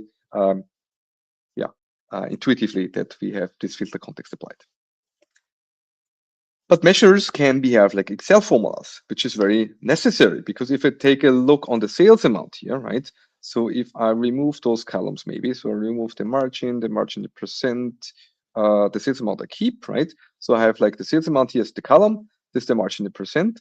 And if I now add up the sales amount as my measure, then we see like for the interval row of 30, 20, 120, and 500, this works perfectly fine. But in the measure, we have a problem in the total, right? We know already that like the sales amount is just the sum of these numbers, and this sums up to 670. So 2080 must be wrong. Would be great if we could just increase our sales by manipulating our measures. Maybe it's a good idea. Most probably not. So we have to of course, report the correct numbers, and 2080 is not correct. What's happening there? And I've previously pointed out that's not a good idea to sum up the price, right? So summing up the price means that we put these numbers, adding up those, like this is 160, right? And then I take 160 and multiply it by 13, and this is how I get the 2080. So let's again show you what's happening there, how the 2080 come up there. So this is like 13, which is the quantity times 160, the sum of the price, 160. This is 2080, right? This is how the number appears. And the reason is because I put in sum of price, and this is not a very good idea, because if I first sum up the price and the quantity and then multiply by those numbers, I get a different result, as we can see here, than if I multiply the quantity, the price individually per row, and then add up the things. So we cannot exchange as we want between multiplication and adding things, but we have to stick to a certain order. So we must first multiply and then add up. And luckily, there's a function called SUMX available, right? This is SUMX. And in SUMX, I specify I want to iterate over the sales table, and therefore the sales table, I want to multiply the price with the quantity without putting any sum or whatever in there. So we're still in a measure, right? There's a measure, there's measure tools up there, so we're still in a measure, but now we can just refer to the price and the quantity. So with the iterator function SUMX, we can open, so to speak, a row context on the sales table and then iterate over the available rows of the sales table. So this is not the total sales table, not the whole sales table, but only the sales table for the rows available in the filter context. So if I change this here, we can see now the numbers are correct. The individual numbers are still correct. This is also correct because now in this row, it's iterating over all rows, satisfying the condition 1st of July and price of 10. This is only this row, and 30 is that the result. 10 times 30 is 30, right? 10 times 3 is 30, sorry. And so on and so forth. For the total, we have no filter applied, so it's now iterating over all 4, right? And SUMX means the result I get here is then added up. So I get this adding up like a calculated column, but now in a measure. So this is very cool that we can do that. If you're confused about sum and SUMX, with the sum function, you can only put in a column reference. You cannot have an expression there. So I cannot write sum over sales price times quantity. This is not possible. The difference The other difference is not really there. Sometimes I read on the internet that some X is slower or faster than some because the one iterates over the table, the other not, which is rubbish, because if I want to sum up something, of course, I have to iterate over the table. So if I just put sum of sales amount, of course, DAX has to iterate over all the rows in the sales table to find the individual sales amount numbers in order to add it up, right? So sum X is iterating, sum is also iterating. And I can always rewrite everything I can write as a sum. I could also read as a sum X, right? Not the other way around, because sum X also allowed to specify a condition here, expression here. So sales amount here again. So sales price times quantity is now done individually, but with the sum X function, it allows me to add up those results. And yes, there's also a min X function, which would return 20, or a max X function, so with two X's, max X, would return 500. Product X would multiply those numbers. This is something I rarely use.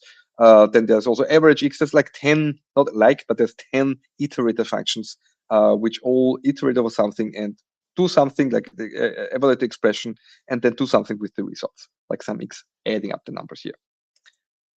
So now we have seen that in the calculated column, with a row context where we put in the price and the quantity directly, we can just refer to those columns and therefore calculate the sales amount. In a measure, by default, we have a filter context, which means that we have to specify the aggregation function, for example, sum, but the sum does not mean the sum of the whole table, but only sum over those rows available in the current filter context. And now we've seen we have a problem when so with that we solved like the divisions. So if you want to divide something, most probably you need a measure. Most probably you cannot use a calculated column. But the backdraft is here, if I want to multiply something, this is not possible in here, because multiplying two columns is not possible because we have to put the aggregation function here. Luckily, we have this iterator function, for example, sum X, where I open over the sales table a row context, and then I have the same formula. We can see a price times quantity. It's the very same text here and here, because here also I have a row context inside a measure. And this allows me to do calculations like multiplications. So if you write something you want to multiply, then maybe stop for a short second and think about, can I just use the sum functions to sum the price and sum the quantity and multiply, or do I need to reach out with an iterator function? That's the thing here. The fourth thing, I'm doing very good time-wise, the DAX author, that means you, can also control filters. And it's a little bit more involved, because now we talk about a function called calculate. And this function drove me crazy in the beginning. So the first things when I learned DAX, a couple of years ago, I would say, I was confused because why would I have a function called calculate? Because of course I want to calculate something. That's the whole purpose why I create a measure or a calculated column, because I want to calculate something. So why would I put calculate in front of a calculation? And there's two reasons. And one is about filter transition. We will not be able to talk about filter transition here, but the second I will show now, right? So we can have a reference, or like put in a measure definition where I reference the sales amount measure, and then wrap it into calculate and pass a second parameter. There can be as many parameters as you can think of. So the first, something which needs to be evaluated, and the other ones, they are there to change the filter context. So they're filter manipulators. And with product description equals A, this sounds like a filter thing. Sounds like it would be a condition. There's two options or two things people get into the mind. One half of the people think, write it like this, and they put this product A measure now here, that only for product A something appears, but not for the other ones. But this is not the case. How it is implemented by DAX and Power BI is that if I write it in this way, I get the result or the sales amount of product A for all of my rows. So what it indeed does, it overrides any existing filter context on the product description with A. So in here, for example, let's look at this line. We have a filter context on product description is B. So the sales amount is 140. But for product A, I say, no, overwrite the existing filter context. If there's a filter context, overwrite it and change it to A. That's why I still get 13 here, because 30 is the sales amount of A. In the total, There is no filter context on the product description. No problem at all. There is no filter context, but now I introduce a new filter context with product A. That's why I get the 30 here, right? And you also clearly see that, like in a measure, this is not summing up, right? If this would be sum up, I would expect 120 here. But this is not how a measure works by default, not using an iterator function. Then it's just a different filter context, and something is evaluated in this other filter context. And still, we see only product A. We can write this in a different version. So what we just have seen, this version is, syntax sugar. So it's easier to write, but as you can see, I made up some space here. What this is converted to automatically, so the performance is the same, no difference, just how things are written is that it's transitioned to something which calls the filter function. And the filter function is a table function. So it returns a table containing some of the products, right? So calculate is not really evaluating conditions, but calculate always needs tables as parameters. So even if I write it this way, this is transitioned on and changed to this, which is a table function. So this gives me all the products. So the secret here is in this all. So this is transitioned to this one. So it takes a list of all the product descriptions, not only the product available in the line in the report, but all them. And of all them, it selects then the product A. So I get the same result with this second version. It's the very same, different code, but very same result here. If I only want to see product A, I can just remove the all here, right? If I remove the all and just say reference the product table, all the available products, depending on the current filter context, from the A, all available products, only select product A, I get that the result that only for the first line something appears. Because here in the filter context, we have A, and from those products, only one product A, I want the product with A. This fits perfectly, so I get 13 here. Here I have the filter context on B, and from those products B, right? So this line, only one product is available B, all the products is just B. I want to have all the products which have description A, and this is not possible. It's either B or A. There's no product B and A, which has the same description, so nothing is appearing here, right? And in total, I get again the impression this would summing up, but it is not, because in the total here, there's all products available. There's no filter on the products. And from all the products, I select product A, which is then resulting to the sales amount of 30. This is how this works. And we can also rewrite this. There's also syntax sugar for that by wrapping the expression in keep filters. So you can have this shortcut expression as well. If you put keep filters, it would keep the existing filters, right? And you get the same result as with the previous version. Yeah. So we can change and manipulate the filter context. We can not only limit, but we can also expand the filters, as we have seen with all. If I put in sales amount and all, I get a column with always the same result, which is the sum, the total of the sales amount, right? Why would I write something like this? It's not very helpful, but you would need this as an intermediate measure to calculate, for example, what's the percentage of sales amount for A, B, C, and D, and so on, right? And I would divide 30 with 670. I cannot really reach down to the, it's not Excel, right, where we reach down to the other cells, but I can divide one measure with the other measure. For 30 divided by 670, they get the percentage result for what's kind of the percentage sales and share for product A, B, C, and D. That's how you would use that. And in many cases, people expect not the behavior of all, but the behavior of all selected, which means if I have a slicer outside the visual, that this slice is still respected.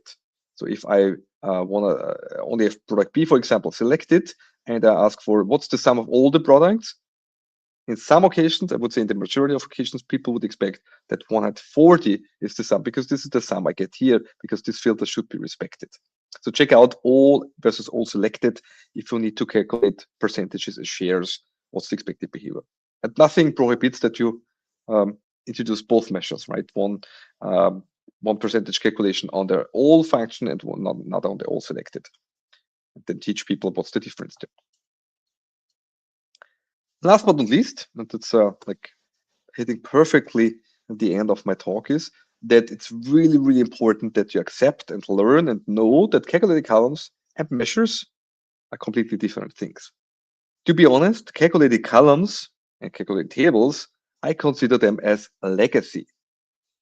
When the first version of Power BI was introduced, I already told you on one of the slides, was in Excel. So this was an add-in to Excel where we could load data to a data model, similar to what we now have in Power BI, right? But at the very first version, when they introduced this, there was no Power Query.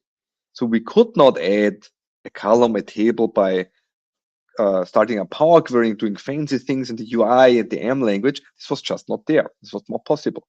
So the only way we could enrich the data we had loaded to Power BI, to the Power Pivot add-in, was by adding columns as a calculated column with DAX, tables as a calculated table with DAX. That's what I believe is the only reason that still we have these functions, but you should not really use them. So you should replace, especially numeric calculated columns, by measures.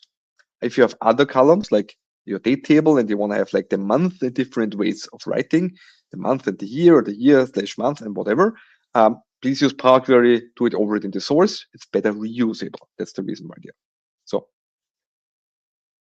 but about the differences, right? The calculated column means it increases the refresh time at the model size because the calculation is done after everything is refreshed. So we wrote all the data to Power BI, and when this is finished, all the calculated columns and tables are recalculated, increasing the time and also the model size because the result is stored in your, for example, Power BI file. In the measure, no influence on refresh time because it's not calculated on refresh time.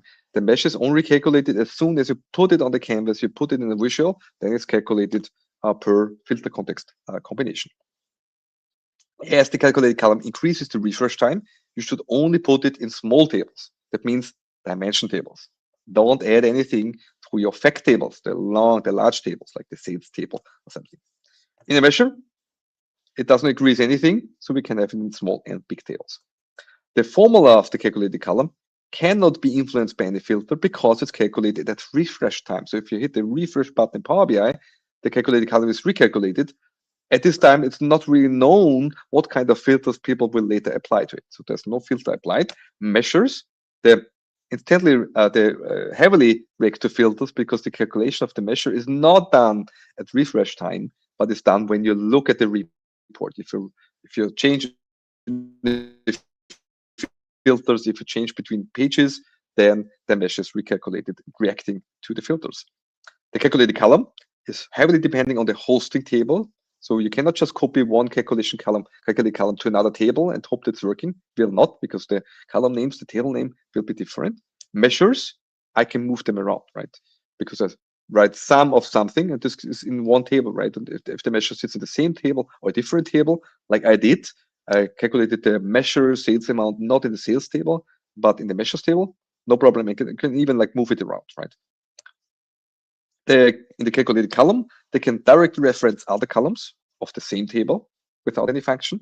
In a measure, never ever can you directly reference a column. You always have to put it in aggregation function or an iterator function, right? Sum, and then table name, column name, or sum x, table name, and then the references to the columns. So you have to apply some function there. As the calculated column increases the model size, you should not keep intermediate columns, right? So sometimes we have to do complex calculations, and you might put the calculation together like one step by one step, so you really can find out if all the steps are right. But at the end, for a calculated column, if you even want to create a calculated column, you should try to consolidate everything in one column and not having added 20 columns to your table, but only the resulting column. For measures, it's best practice to, I would say, that you have like these base measures, sales amount, and so on, and then you build up more complicated measures on top of those measures. So you might have different level of measures, and it's totally okay. It makes things more reusable because you do one complex calculation there and then reuse it in the other measures. And therefore, things should be easier to test and easier to develop. And calculated columns, by using the summarization option, I've seen sum or average, we call them implicit measures. And they only work in Power BI. Since a good year, Excel also understands them. So if you have analyzed in Excel and connect to your Power BI semantic model, it will work. But you should always go for the explicit measures. So hide those calculated columns, hide those columns, those numeric columns, and instead add explicit measures. It's very important. The implicit measures will also not work as soon as you start using calculation groups. So maybe in a later setup, you discover, oh, it would be a good idea to not have like so many measures defined, but have my base measures and then have calculation groups where I, for example, define how the previous month or the same month in the previous year something is calculated. Calculation groups can be make your approach rather easy, right? But as soon as you introduce those calculation groups, the calculated column, the implicit measures will not work anymore in Power BI. So either you screw up then your reports, or you cannot use this feature. So it's a good idea to avoid those implicit measures from the very beginning. And with that said, I think I'm perfectly in time. Are there any questions? Back to Marcel. Yes, Mark was very, very impressive overview for beginners. I have a question, and if you could give beginners one rule to follow during the first month with DAX, what would it be? Oh, one rule to follow DAX. Yeah, the most important thing would be like, yeah, start building measures, right? Don't do any calculated columns. I only teach calculated columns in my classes because it's easier to understand how this row context works.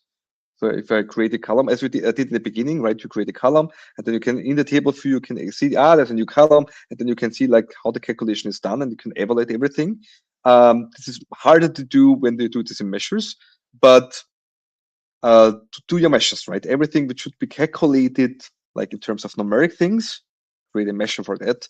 And if you import data from a data sources, and for example, in your data source, there's like the price, there's the quantity, and there's the sales amount. My first goal is to remove the column sales amount to save space in my data model and replace it by a measure called sales amount, where they multiply those two things. Yeah, you get from a LinkedIn user, this is a really great lecture. I think, yeah, that's it. So yeah, I want to thank you. It was a really nice session with a lot of knowledge and I think best practices. And so this is what a beginner needs, knowledge like that. So the next session is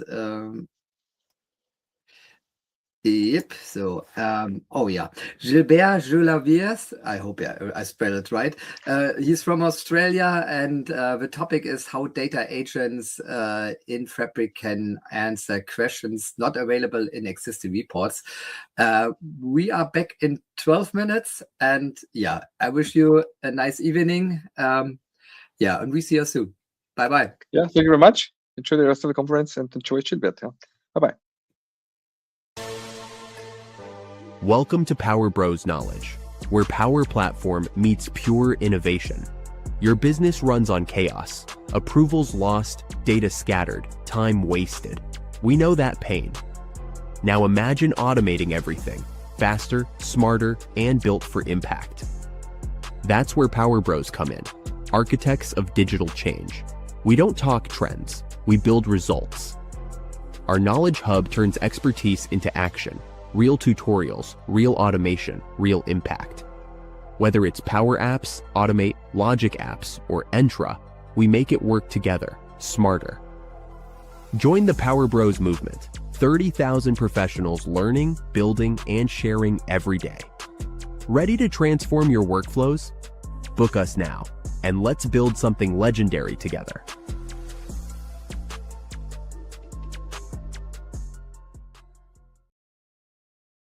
Hi, I'm Sean, and I train people to become Power Platform Solutions Architects. If you're watching this, you know Power Platform, but be honest, when you're building a solution, are you using the best tools to solve the problem, or just the tools you know?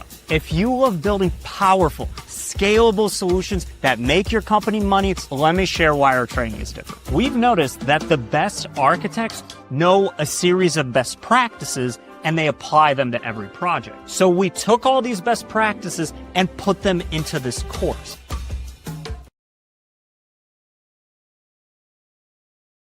Stay ahead in tech with the latest Microsoft insights and updates, tailored for IT pros and C-level executives, daily on M365.fm. Your daily dose of comprehensive Microsoft expertise. News, detailed analysis, expert opinions, and insightful commentary on Azure, Microsoft 365, and more related technologies daily. Dive into in-depth discussions on security, productivity, and cloud computing, straight from the tech trenches, where experts share insights, best practices, and real-world experiences daily. Get the inside scoop on Microsoft's latest releases and how they can transform your business operations. Expert interviews, tech breakdowns, and strategic insights, all in one concise, engaging, and highly informative podcast series that delivers valuable knowledge.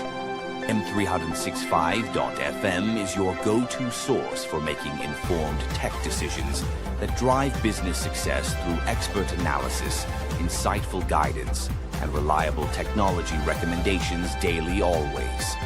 Every episode is packed with highly actionable advice, the latest Microsoft news updates, and expert insights that help you stay ahead of the technology curve and make informed decisions. From cybersecurity threats to comprehensive cloud migration strategies and innovative security solutions, we've got you completely covered with expertise and proven methodologies always. Join a community of tech leaders and innovators who rely on M365.fm for their Microsoft insights. Supercharge your knowledge on Microsoft tech and stay competitive in the fast-paced IT landscape by staying updated with the latest technology trends and innovations daily. Subscribe now and get ready to elevate your tech game with the latest from M365.fm. Your next tech breakthrough is just an episode away. Tune in daily to explore new dimensions, witness futuristic innovations, and get inspired by the technologies transforming our world completely every day now. Expand your Microsoft expertise with in-depth analysis and expert commentary through detailed guides, webinars, and insightful interviews with industry thought leaders and experts daily now. Don't miss out on the latest trends and updates in the Microsoft ecosystem regularly through their official channels, and stay informed about their newest releases and behind-the-scenes developments slowly. Be the first to know about new Microsoft features and how to leverage them effectively for your business growth and operational excellence immediately every day. Your daily podcast for staying on top of Microsoft tech. No confusing jargon, just straight insights and expert analysis every single day, keeping you ahead. Make M365.fm your daily habit for staying ahead in the rapidly evolving world of Microsoft technologies and beyond, discovering new possibilities daily with expert insights and analysis.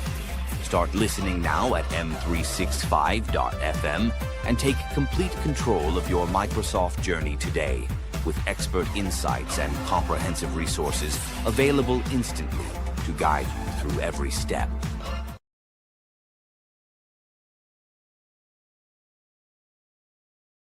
The Microsoft ecosystem is evolving faster than ever.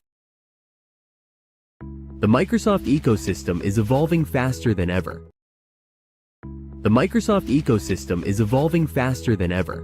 Hi, I'm Sean, and I train people to become Power Platform Solutions Architects. If you're watching this, you know Power Platform, but be honest, when you're building a solution, are you using the best tools to solve the problem or just the tools you know? If you love building powerful, scalable solutions that make your company money, let me share why our training is different. We've noticed that the best architects know a series of best practices and they apply them to every project. So we took all these best practices and put them into this course.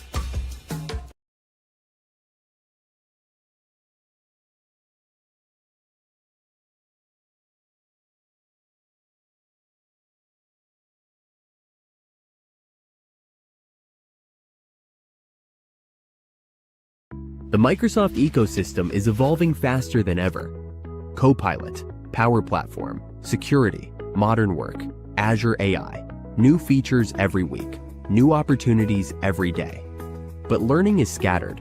Events are expensive, limited, and difficult to access. That changes now. Welcome to M365 Con, the world's largest online Microsoft 365 convention. 2 powerful weeks, 1 week of workshops, 1 week of free global talks and keynotes. Build your own learning path with expert-led workshops. From Power Platform to security, from Copilot to Azure AI, you choose what matters to you. Then join over 60 free sessions with most valuable professionals, Microsoft trainers, architects, and innovators from around the world. Meet the community, explore the virtual expo, connect with experts, and be part of a global Microsoft experience. Accessible, global, interactive, and designed for every Microsoft 365 professional. M365 Con, your community, your learning path, your Microsoft 365 future.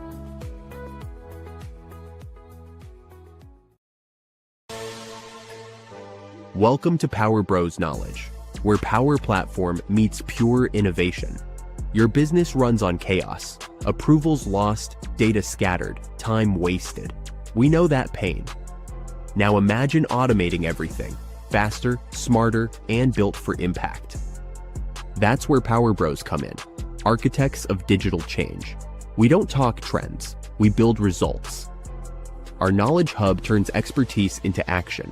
Real tutorials, real automation, real impact. Whether it's Power Apps, Automate, Logic Apps, or Entra, we make it work together, smarter. Join the Power Bros movement. 30,000 professionals learning, building, and sharing every day. Ready to transform your workflows? Book us now, and let's build something legendary together.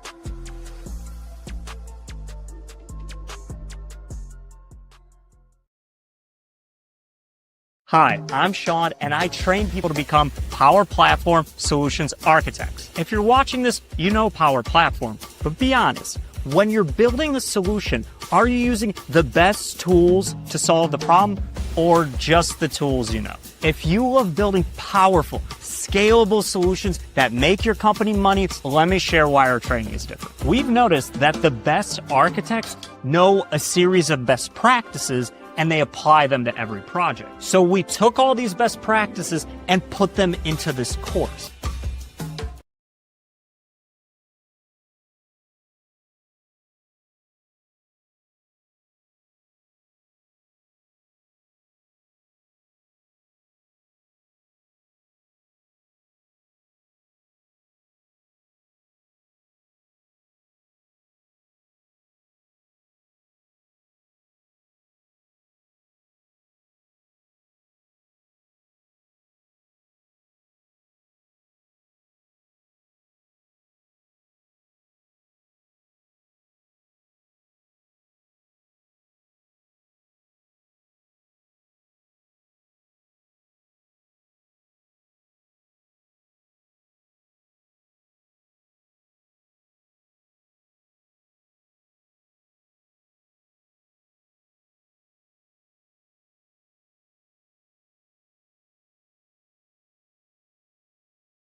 Hello And a warm welcome to the M365 Con.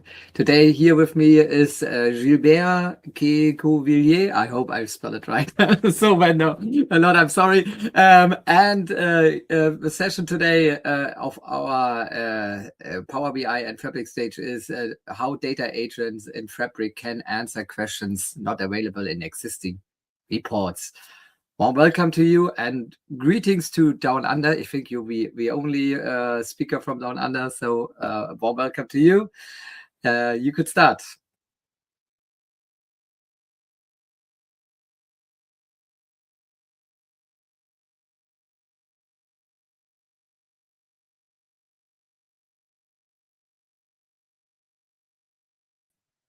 It looks like your tone doesn't, we doesn't hear you.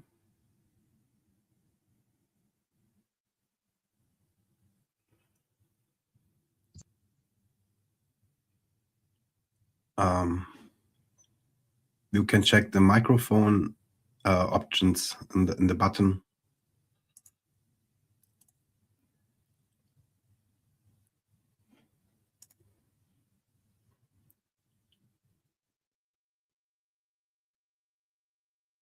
No.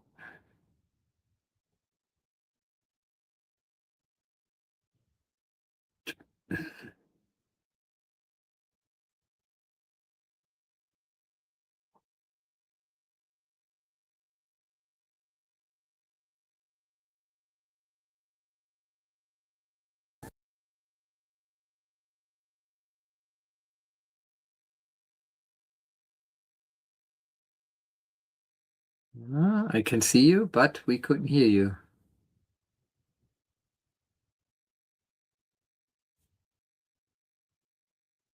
So you can click on the plus on the wheel, and there are audio settings, and when you can click on the mic.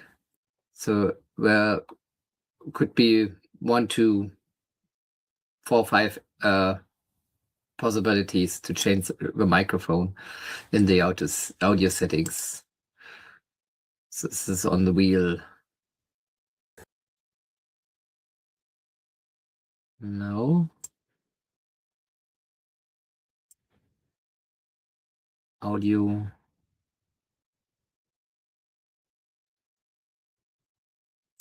Yeah, but if you rejoin, you just choose the microphone, the standard mic, and you can test it. So if you get no signal, it's not working.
Hello, I am back. Should be working now.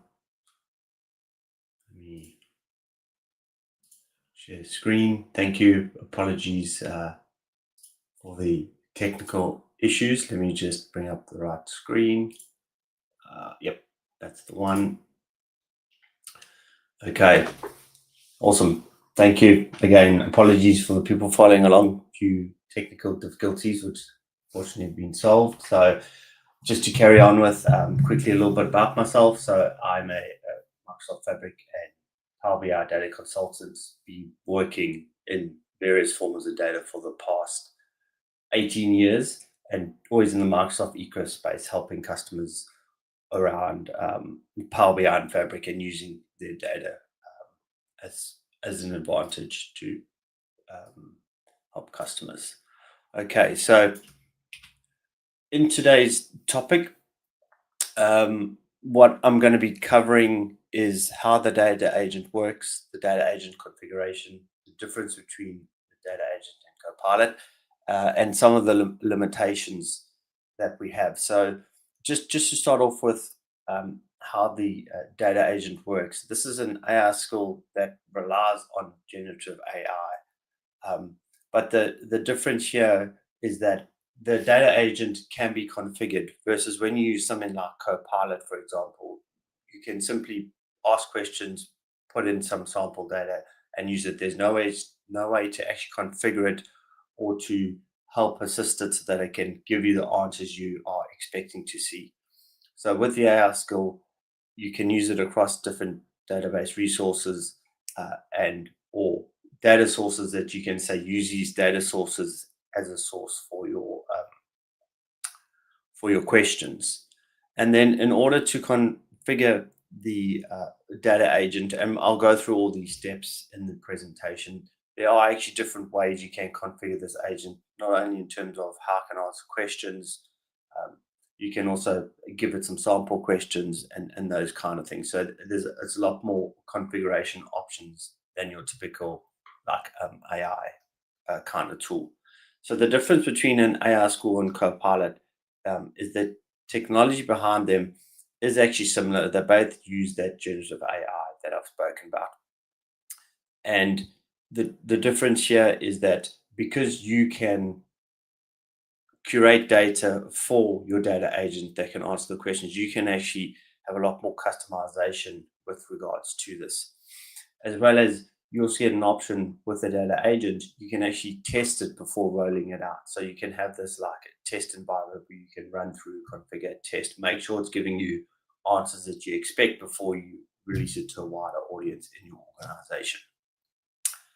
And there are some limitations around, maybe not all limitations around the data agents that we have in Fabric, but obviously it can answer the questions as well as what the data is. We're always relying on that source data in order to be able to answer the questions successfully.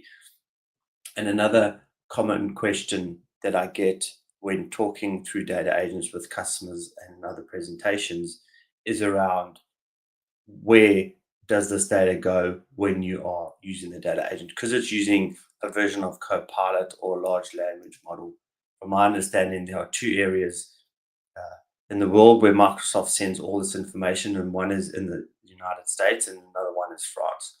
So for some organizations, especially, for example, here in Australia, the Australian government says the data cannot leave Australia. So in that example, the government then will not look potentially to use a data agent because that data agent data, if I query something here, is actually going across the wire potentially to, I'm not sure which is closer, actually France or the US, doing what it needs to do and then returning that data back.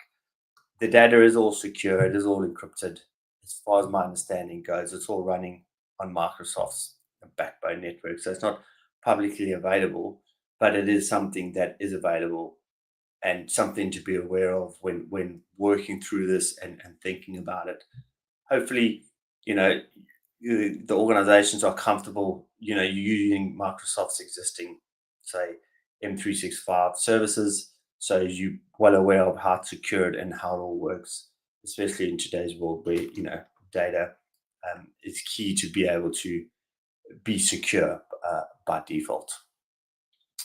Okay, and this is pretty much my second the requirements. So in order to run a data agent, there are some requirements. So what you need is a Fabric capacity resource. So that could be any Fabric capacity from an F2 upwards, which is great because when this first started, it used to be an F64. So it's great that they've removed that barrier. And I'll show you there's a data agent tenant switch, the Copilot tenant switch, the cross geo sharing AI is enabled, and then you need some data. So that could be a warehouse, a lakehouse, and more recently also a semantic model, which I'll show in this example. So these are just some things you need to have configured before looking at starting with the data agent. And then this is my final slide. So what I'm going to be walking through today is just explain some sample data, create the data agent, run some sample queries, provide instructions, give examples, and these all seem very similar, but I'll show you when I'm going through it that actually, there's different things that you can do in here, how to publish and share, and then obviously if you publish it and share it, what are the different ways that people can interact with these data agents, which they keep on improving and adding more value to that. Okay, so let me just step out of this. Okay, so now what we have on my screen is I have got, I'm just in my tenant, and as you can see, I'm running it says premium content, but I'm running a Fabric capacity enabled workspace. And if I go in here and I go into my admin portal, obviously these are permissions that you would potentially need to have, or you can work with your network administrators to do this. So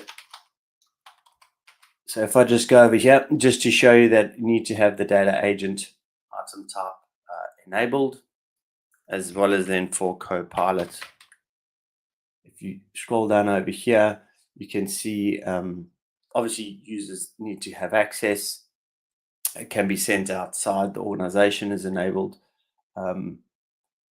And yeah, those are the options, and can go across items. So those are the requirements that you need to have configured, which can, when you set them up, can take a couple minutes to get started and to get going. Okay, so just a quick explanation of my data and what I have. So what we have over here is, if I go into, this is the good old AdventureWorks database that I'm having over here, and as you can see, what I pretty much have is I have some city, customer, date, employee, and stock items. So basically just some sales, selling information that I have. That is something that we're going to use to configure today. And then what we also have is, more recently, you can also add a SQL Database as a source. This is something I think in the last 2 months that's come about. And again, this is just to show you that the functionality exists and that it does work. So that might take a second or three. And as you can see over here, I have got some more sales order information in there. And then finally, I'll just show you the reports. I've also got some sales and ordering information in my semantic model. So typically, when you're working through and wanting to create data agents, you've got to have some questions that the users want to ask. And a lot of the time, typically these might already be in semantic models and in lake houses, as in this example, where you've got the data already there. So, you can create reports based on user requirements. Those user requirements are normally, hey, this is generally what we like to see.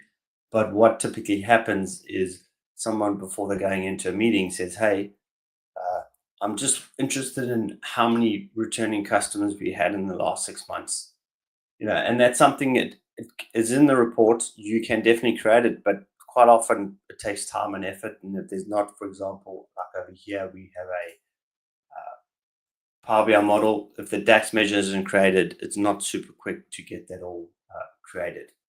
So those are just some of the things to think about. So when we're ready to go, next thing what we need to do is need to create the actual data agent. So what we can then do is you can just go new item, and here you can see I've got it as my favorite as a data agent preview.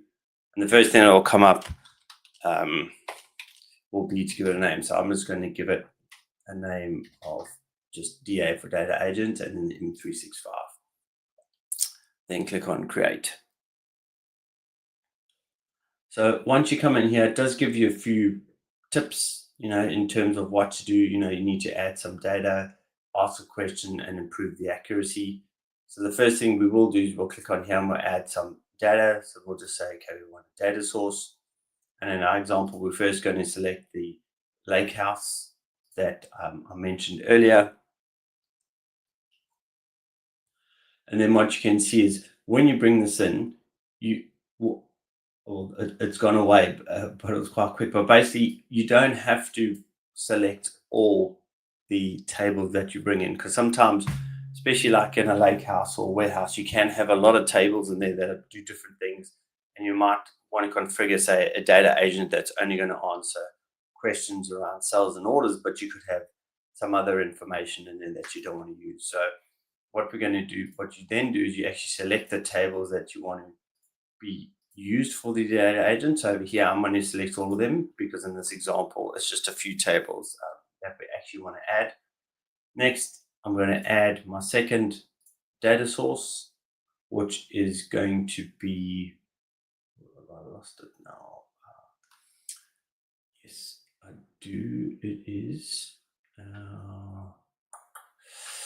Let me just jump over. What did I call it now? Just lost the. What was it?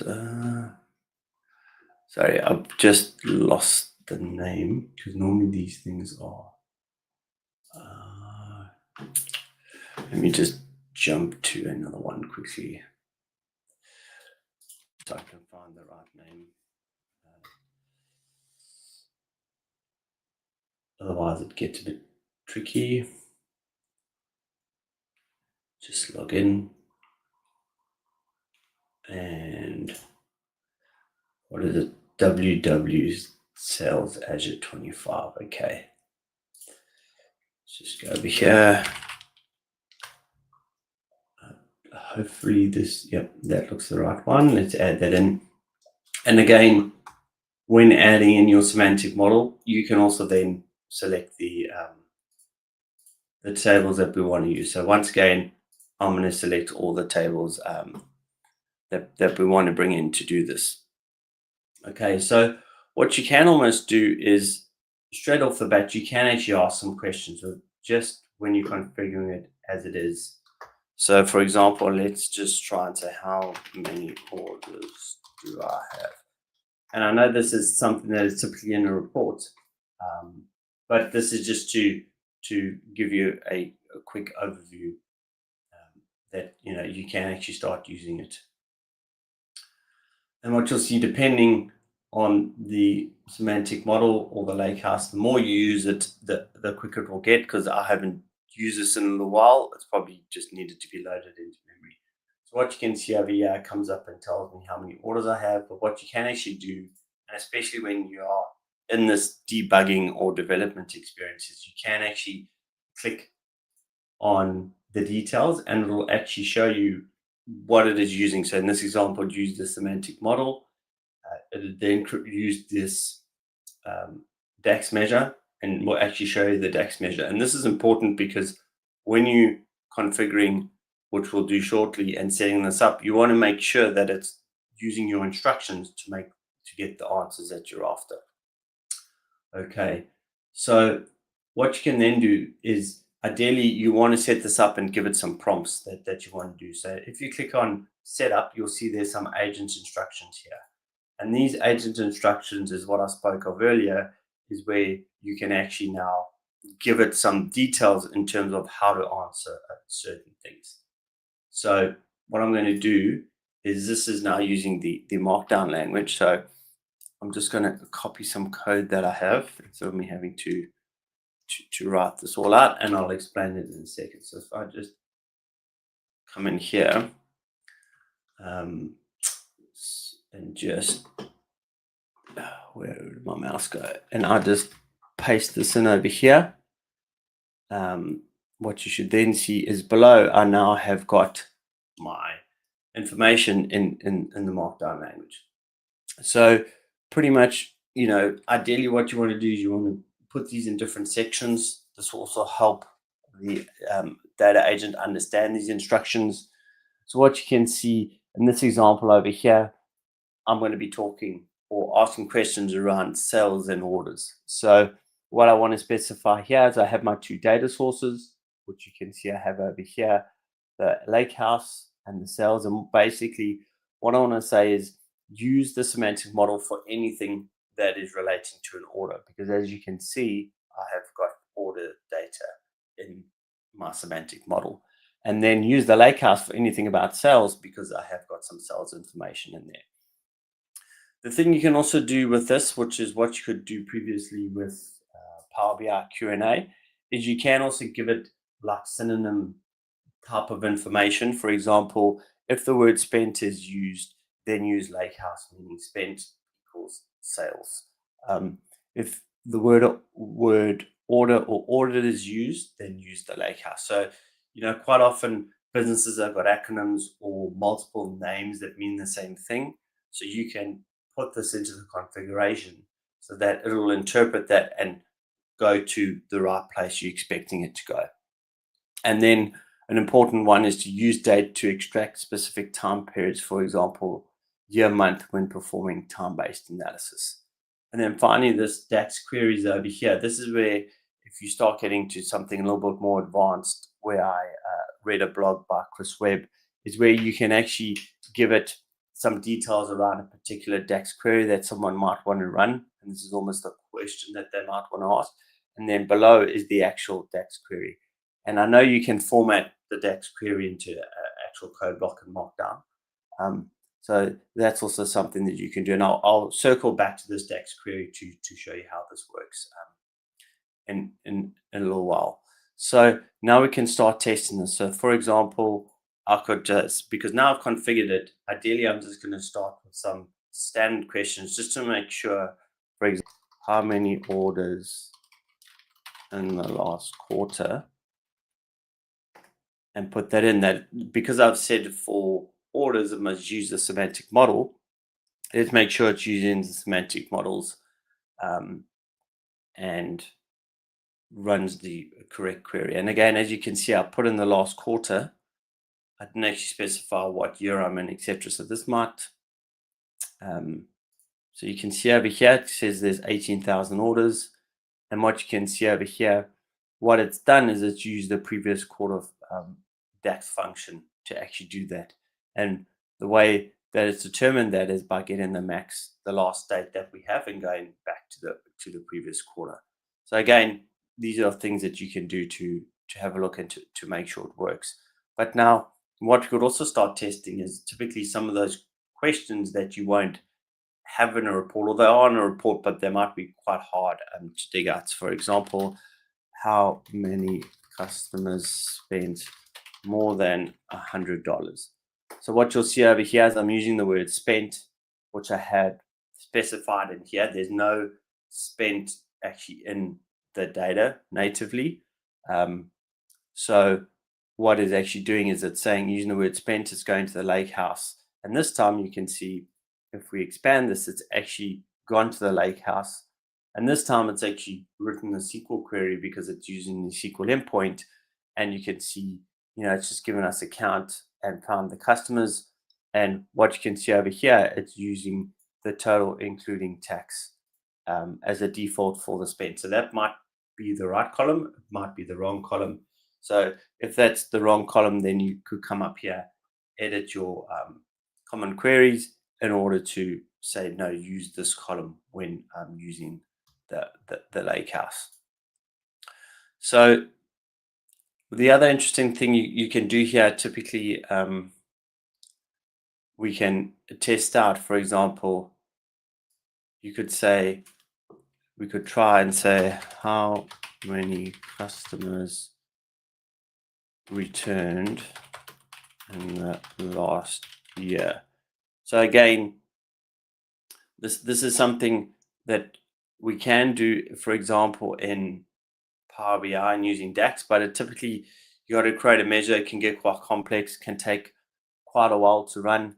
And what you can see over here, it says no customers, because I'm pretty confident my data that I have now that we're in 2026 is not them. What we should see is over here, it has gone through and looked at the calendar table. And the calendar table, I don't think I have information for 2026. So while that's not the right answer, it is important that you can do that. So we could try another one, say how many, let's go, how many customers spent less than, let's just go $50 by year. So again, this is something that you can have in your semantic model, but typically if it's not configured or in your reporting, that might take a little while. So here I'm actually saying I want to see it by those different years, and just trying to understand, okay, so I'm not having, but you can see that it's pretty much going through and probably,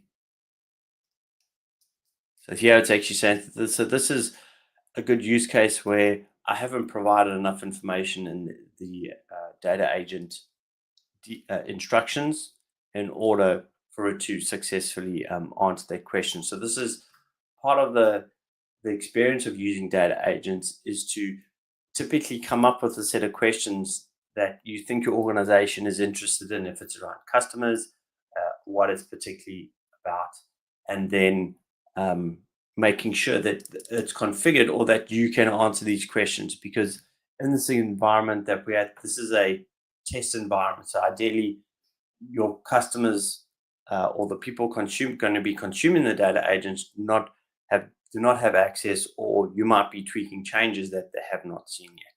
So that is always something to be aware of.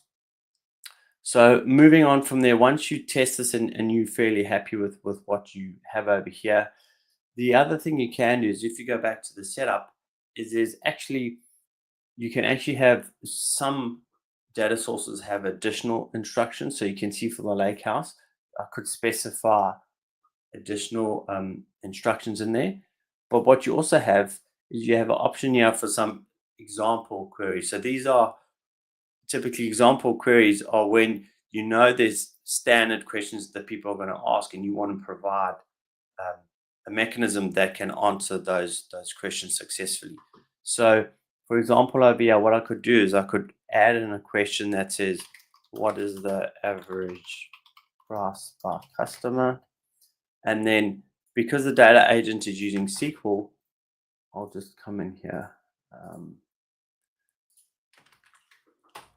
I could then actually put in that SQL. So you can see over here is where I'm then curating that SQL answer that we have. And the nice thing here, as soon as that gets validated, I could then come up over here and ask the same question. So it's really quick in terms of when you're working through this, can I actually see what it's actually doing. So as you can see over here it is using the code. Oh, let's just go over here. That just skipped through. Let's just be answering the question that that I've used. It's used that code as a basis to go through and do that. The nice thing you can do here, for example, is you can actually, one way is if you keep on adding questions, you can export them all, as well as if I come over here, I can actually then have a JSON file that has got all that information. And what you'll now see we have over here is it's added in all those additional queries that we have. So again, this just makes it a lot easier over time to have potentially a set of questions that you know that are going to be asked, and you can save those configs because it's not something you want to have to be doing manually. So I just see there's a quick comment around the difference between this agent and the MCP server. So the difference with, from my understanding, and I'm definitely not an AI expert, is this agent is used to answer questions within the data that you have within Microsoft Fabric, versus an MCP server is something that is used to basically run some questions and change configs or change code and that kind of stuff. This data agent is more around answering questions with your data, if that makes sense. Okay.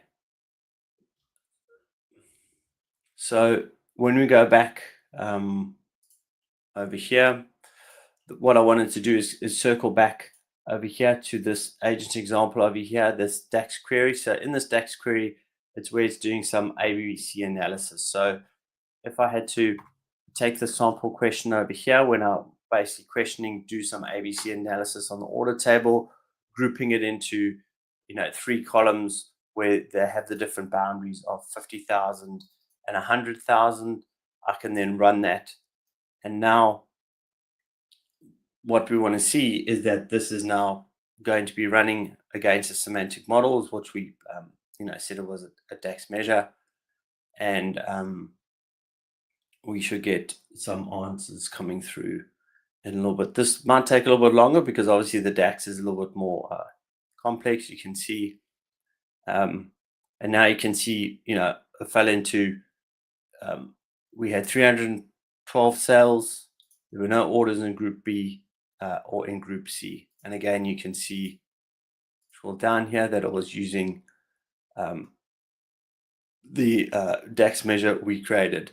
The good thing with the data agents is now if I come in here and I'll use a very similar question, but now I've changed the differences where I've said the upper boundary is 10,000 instead of 100,000, and I've changed the dates and now run this, it is smart enough to know that it's now going to modify the DAX, because if you see here on the left, it's actually sort of hard-coded, these upper boundaries and these lower boundaries. So the data agent is smart enough to be able to take that as a pattern base and then apply it to your questions that you're asking. So the other advantage using data agents is it can actually change, the data agent can understand what's going on and then make changes to your queries that the users are going to get the answers that they're expecting. And also when you're configuring this, you don't have to try and think of every single scenario to configure. You actually can just say, okay, I have this kind of pattern, and obviously it needs to be tested, but you can then make sure it gets working. And as you can see over here, this is now going through, and we now have a different order where up above was just 312, but because we changed the criteria, we now have got some data in Group A and Group B. Okay, so now once we're happy with this configuration and have used the, we're happy to do it, we can now publish this. So right now, because it's not published, it's almost not usable. So when we click publish, what we'll see over here is we got a name. You can give an explanation. So we can say answering questions about sales and orders. And there's this new toggle button, which is great to finally see. Over here it says also publish to the agent store in M365 Copilot. So I'm actually going to enable that and click on publish. So what this means now is this data agent will be available in Microsoft Teams and Microsoft M365 Copilot if you have it available. So previously there were certain ways you could use the data agent. One was within Fabric, which I'll show you, and the other was using the APIs, which I'll also show you. But it became a bit of a challenge, and what Microsoft has done, they've now made it easier to surface these data agents in order to use them across your organization. So I'm going to click on publish. So that should take a second or three. Okay, so what you can see here is once you've done this, there's an option over here which says your draft and your published version. So what this now means is you can have a published version that everyone is using. You might want to bring in some additional data sources. So say, for example, I had to come in here and let's just say I wanted a SQL server. I could then add this in, but I still need to configure my new data source and potentially update the markdown that we have over here and say select my additional tables that I need. So when you're working in the draft version, you can work with it, make some changes, test it, make sure it's at a point that you're happy with. And then what you can do is you can then republish it, and then it'll take those changes and publish them. As well as you can also just work between the draft and the published version. So as you can see over here, I can just come to the published version or the draft. I have got the SQL Server data source agent. The other way you can also share this is typically people also need to have access to the data agent in order to consume the data agent. So you get the different options how you can share it with people. You also get the different, in terms of the permissions that you have over here. So if you just want to share it, people will be able to use it, edit and view the details. So these are people who can edit and view the data agent. You might have one other people help configure it, and then you have ones you can view the details but not make any changes. So that's almost like where they can see this view to understand what's going on, but not actually make any changes. So it is one of the things you have to do is you got to share the data agent with other users in your organization. So that makes it a lot easier. The other question that also comes up is everything now in Fabric can be version controlled or source control. So you can add this to your Git or upload this, because one of the things with Fabric is you need to back all these items up that you have in your tenant, because from my understanding, Microsoft will back up OneLake as part of its strategy, but all the other items, well, they're not guaranteed to be there. So you need to make sure you have copies, for example, of the data agent, because this is more like a configuration. So just something to be aware of. So next, when consuming the data agent, so you've got it configured, you've shared it with people, and now how can they actually interact with it? So one of the ways that they can do it is just by coming in through the link, which pretty much will give them, if I have to just go to the published version, they will see something along this line. So they can come in here and say, how many cells did I get? Okay. Again, I'm just using some simpler terminology, but you can see over here it's also showed you how many cells I had overall, and it showed me the total number of cells, so I can see what's going on with regards to that. So that is one of the ways, just straight within Fabric, you just give them a link to the skill, and if they've got permissions, and as well as they would need to have permissions to the underlying data sources is something you've also got to have configured, because obviously we now have OneLake security, and with OneLake security you want to make sure that you've got everything secure by default. So the users typically would have, in this example, have to have read access to the lakehouse and read permissions to the semantic model. So the other way you now can consume this, which is making it a lot easier, is let me just, before going to the easier one. So what you can do is if you click on the settings, what you can see over here, when you publish this, you actually have got the URL to connect to this programmatically. So this is something that you can actually use if you want to use another application. interface with this, where it's going to ask some questions and then provide the answer. So this is just something to be aware of, that if you want to do this, you can also do this programmatically. So it can be embedded into another application. And there is some documentation around that, typically by clicking on the learn more in terms of how to actually do that. And then what you'll see over here is you can also use this as an MCP server. I'm not 100% sure. This is something fairly new to me, but it looks like you can then use this as an MCP server in another application. Okay, so now if you want your end users to say, hey, what is the easy way for them to use this report? One of the options you can do is within Microsoft Fabric or Power BI, as long as you have the Copilot option enabled. When you say, you want to ask some questions about your data, if you click on the little plus sign, what you'll see is there's an option for data agents. So you can actually specify that this is the data agent that you have. So here, once again, if I say how many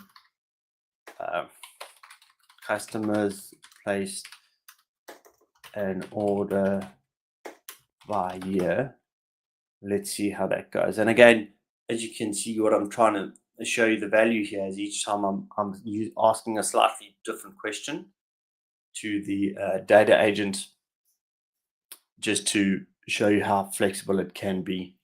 And a lot of these questions I'm actually just making up on the fly, to be totally honest. I know that I have orders, I know that I have customers, and just trying to do that. So again, this one might take a little bit longer because it's on the semantic model. So it's potentially going to be doing something like a distinct count. So as you can see over here, it says, okay, I've got the same amount of customers over the year. But the thing you can see over here is it's a lot more what you'd expect through a chat based. It's just giving you the answers, it's telling you what it's used. And if you need to, you can actually go through and see the answer details. So as you can see over here, I've clicked through, and now it's basically, it's gone through, said, give me the dates, unique customers, and doing a distinct count on the customer key and giving me that information. So once again, a lot of the times I think users will be happy. That's the answer that they're looking for. And that is where they are most interested to do that. The other way you can now do this is let me just, where is my Teams, which I think has closed down. So let me just open that up in a second. So the other place that you can now do this is in Microsoft Teams. So let me just bring it up. It's just had an update, which fortunately wasn't busy using it. So I'm just trying to get to the right tenant. It's obviously now thinking. So what I'll do is, if I go to my M365 Copilot, which we have over here, what you can now see is it's actually already brought through my data agents that I have just used. So again, over here, I can say, this should be how many orders did I have by customer, apologies. And so now what you can see over here, it's giving us a bit more detail. It says it's actually connecting to the data agent MCP server. So that could be how this is now interfacing. Obviously, I wasn't quite sure how it would work so seamlessly between the two. So it looks like what is happening is it is now using that data agent. And what you can see over here, which is interesting, it is actually, because it's using the data agent MCP server, it's actually given me quite a lot of different information. It's a little different to the other one, which is quite interesting. So you can see over here, it's actually Oh, yeah. So the question I actually asked was slightly different, to be fair. It said, how many orders did I have by customer and year? So what it's actually done is given me the customer and given me the different years that that it has done. So as you can see now, because I'm using M365 Copilot, is asking me more prompts around, what I'd like to do follow up. So that's really good to see that it has done that. You can see what it's doing. So I just wanted to see in here, you can see the sources is the data agent, and going through and showing you how to do that. So the other option to do that is also now, which is really valuable, is if I go to Microsoft Teams, I now also get this data agent popping up in here. So let's go over here. Well, let's just copy it. And if I come in here and ask the same question, ideally I should get the same answer. So this functionality has only been released like in the past month or less than a month. And I think this is great because what this means is all that work that's done in Fabric, you don't have to direct people to Fabric. Instead, you can create the data agent, configure the permissions, etc., what they need to see. And then the users can just use their typical tool, which for me, a lot of the time, especially when going into meetings or we have these questions that are outside of the reporting, they can now just actually come in here and quickly ask the question. And again, yeah, it took a couple seconds to run, but it's way quicker than going to someone and saying, hey, can you do this for me? And it takes him 10-15 minutes to get you that actual answer to do that. Okay, so those are the different types of experiences that you can use once you configure this data agent. And I think there's a lot of value in having this with people in your organization or customers, because you've now done all the hard work creating semantic models, lake houses, cleaning the data, etc. And now people can just start asking questions against that data.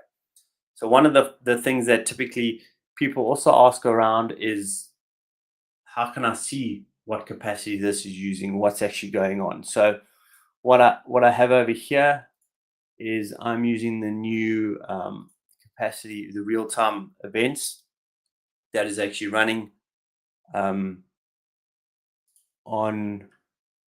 or did I put this in? Let me just make sure.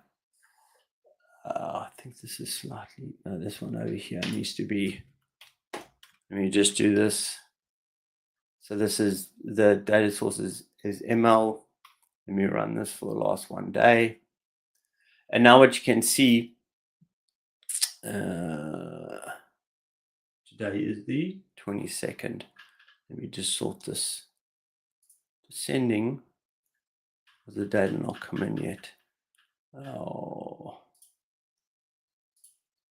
So what you'll see, I might have just changed this query for some reason or other, but what you'll be able to see is that how much capacity it is using. So as you can see over here, for example, you can see how much it's utilizing, how many capacity units, etc. It is actually using. And the other way to do it, don't think this is running. Oh, there we go. Sorry, here you can see, and again, this is so you can see over here, it's a little bit early here, but you can see when I started using the data agents, this is a real-time feed that is coming through. And as you can see, I started running some queries and it was basically using about 2,000 capacity units.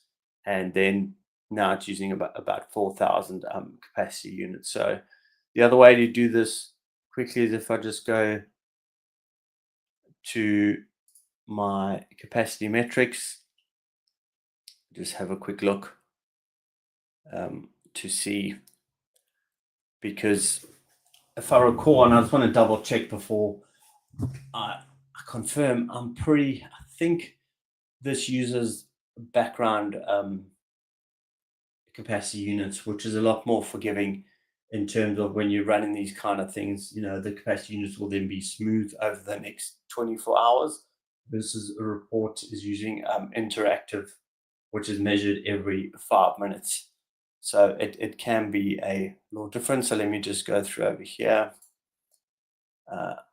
Just got to click through this new experience to do that. And let's just see over here. It might take a little while, and that's why with the new real-time capacity events, it's a lot more intuitive and a lot more quicker in terms of what it's actually doing. So if I just come over here, this is for today, I should be able to draw through. And as you can see, let's just go through over here. This will be a quick way to understand, just so I can confirm that it actually is using the, make that a bit bigger. Background. Yeah. So as you can see over here, this is what I just wanted to double check and confirm, is that it is using the background operations, which means this will get smoothed over the next 24 hours, which makes it great to see that that is actually happening. So as you can see over here, here's my capacity units. It's been running some queries. And so just so that you know, yes, it is going to consume capacity, but that's going to be smoothed over the last 24 hours. So again, do you also want to monitor this to see how people are using it? Because typically, I think in the beginning, people will be using this quite a lot and, just to try it out. But over time, I think it should tail off and just be used more for business processes, that kind of thing. So that is the end of my presentation. So thank you for following along. If you ever have any questions or need some information, you're more than welcome to get me in LinkedIn or on Twitter or X. Yeah, thank you, Gilbert. This was really good. So we have a question from a LinkedIn user. I'm interested to understand the difference between this agent and MCP server. I'm confused. What is the difference? Yeah. So my understanding, and I'm definitely not an AI expert, so to say, but the difference is with the data agent, it's something that only consumes data from within Fabric. So with your data sources that you've created in Microsoft Fabric, that you can then configure and answer questions. And for me, an MCP server is something that you use to integrate with code that it understands the metadata. It can then help answer questions around it. But but I did see in my presentation there's a new option for a data agent MCP server. So I think it's starting to blur the lines a little bit, to be totally honest. Yeah, it's an index machine, so I understand MCP server. It's understand the context of a data. This is special for that. And for example, we had a lot of experts who talk about MCP, and for example, SharePoint has no MCP because it's really hard for Microsoft to find a solution to get these list content into an context, and that's why it is where's an MCP for Outlook, for Fabric, and so on, but not for SharePoint. But I have another question. So this is so. I'm born in Germany, so I'm a German guy, and all the German people are very regulated, and my question is regarding to the security, the data agents, how respect the row level security, data sensitivity, and compliance rules. Yeah, so all the data, typically because it's using the one lake under the hood, it then applies that one lake security model within Fabric to that. So, for example, if you give someone access to the data agent, but they don't have access to the underlying data source, the data agent won't answer any questions because it says, yes, you got access to the data agent, right? We're now going to query the data source. No, you don't have access to that data source. So it won't basically answer those questions or give you data that you don't have access to. So because everything in Microsoft Fabric is secured through the one lake security model, always at the lowest level, just to ensure, that all the data is secure. Yeah, so thank you. Yeah, it was amazing session, but the time is running out again now. So where is the time? It was really, really good. So this was a topic that I think we have tomorrow and co-pilot day, the whole day with speakers. There's nothing similar like that. So I think this was really, really nice, and it was amazing that you pointed this out. And I hope we see us again. And the next session is in 5 minutes or 4. With building a true single source of truth in Microsoft Fabric with one lake. So have a nice. For you, it's morning. Yeah, Morning, you yes, have a full day. Have a nice full day. Enjoy your day. So we this is our last session. So see you again. Bye bye. Again, thank you. See ya. Bye. The Microsoft ecosystem is evolving faster than ever. Copilot, Power Platform, security, modern work, Azure AI, new features every week, new opportunities every day. But learning is scattered. Events are expensive, limited, and difficult to access. That changes now.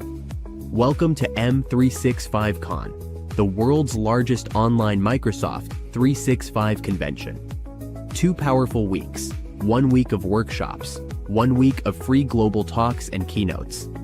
Build your own learning path with expert-led workshops. From Power Platform to security, from Copilot to Azure AI, you choose what matters to you. Then join over 60 free sessions with most valuable professionals, Microsoft trainers, architects, and innovators from around the world. Meet the community, explore the virtual expo, connect with experts, and be part of a global Microsoft experience. Accessible, global, interactive, and designed for every Microsoft 365 professional. M365 Con, your community, your learning path, your Microsoft 365 future.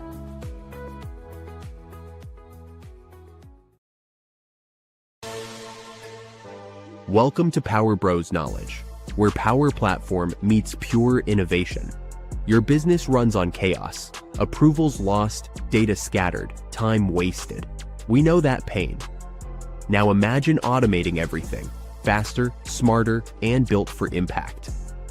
That's where Power Bros come in, architects of digital change. We don't talk trends, we build results. Our Knowledge Hub turns expertise into action, real tutorials, real automation, real impact. Whether it's Power Apps, Automate, Logic Apps, or Entra, we make it work together, smarter. Join the Power Bros movement, 30,000 professionals learning, building, and sharing every day. Ready to transform your workflows? Book us now, and let's build something legendary together.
Hello and welcome to our last session of the M365 Con on the Power BI and Fabric stage for today.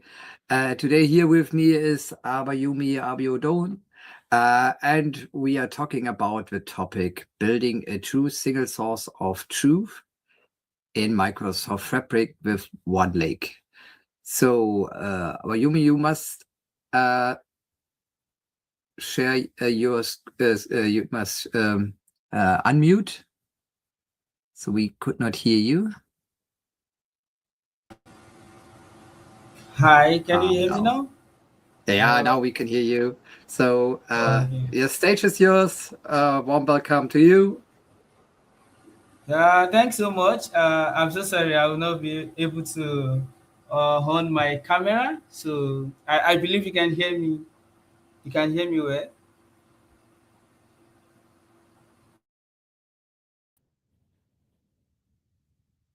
Yes, we can hear you. We can hear you.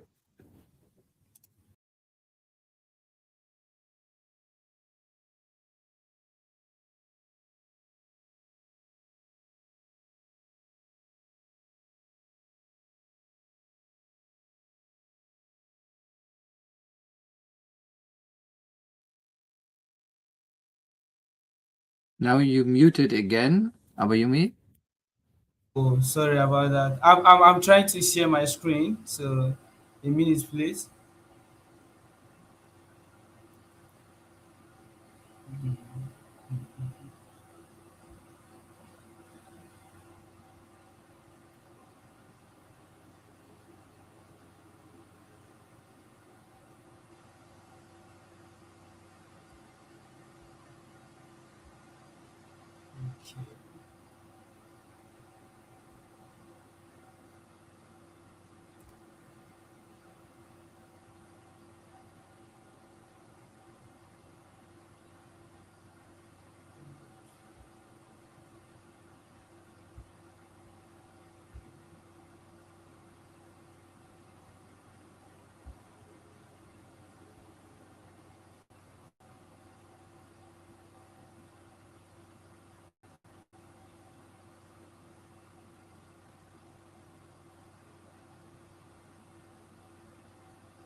Can you see my screen, please?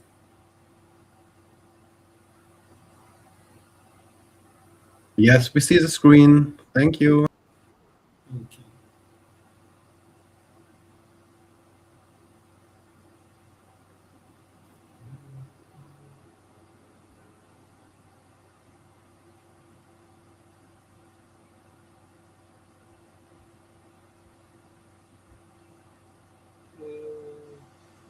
A minute, please.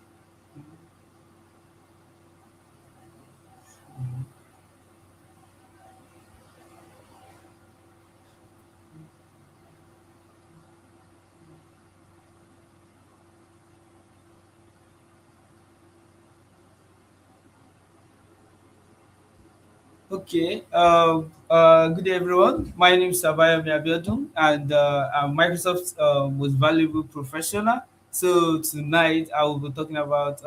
Oh, sorry, from my own side, I think this is pretty nice here. So I'll be talking on building true source of truth with Microsoft Fabrics, which is one link. So I will be sharing some tips or insights from this slide, and I'll also be I'm going to show some demo version at the end of the towards the end of my talk. So what are the single source of truth, and what are the rules of one lake in Microsoft Fabrics, and also governance and trust, medallions, architectures in fabrics, analytics and BI consumptions, and business impact. So all these will be my major focus. Just trying to say one or two things, explaining what they are and what they really mean in Microsoft Fabrics. So single source of truth. Just when we are building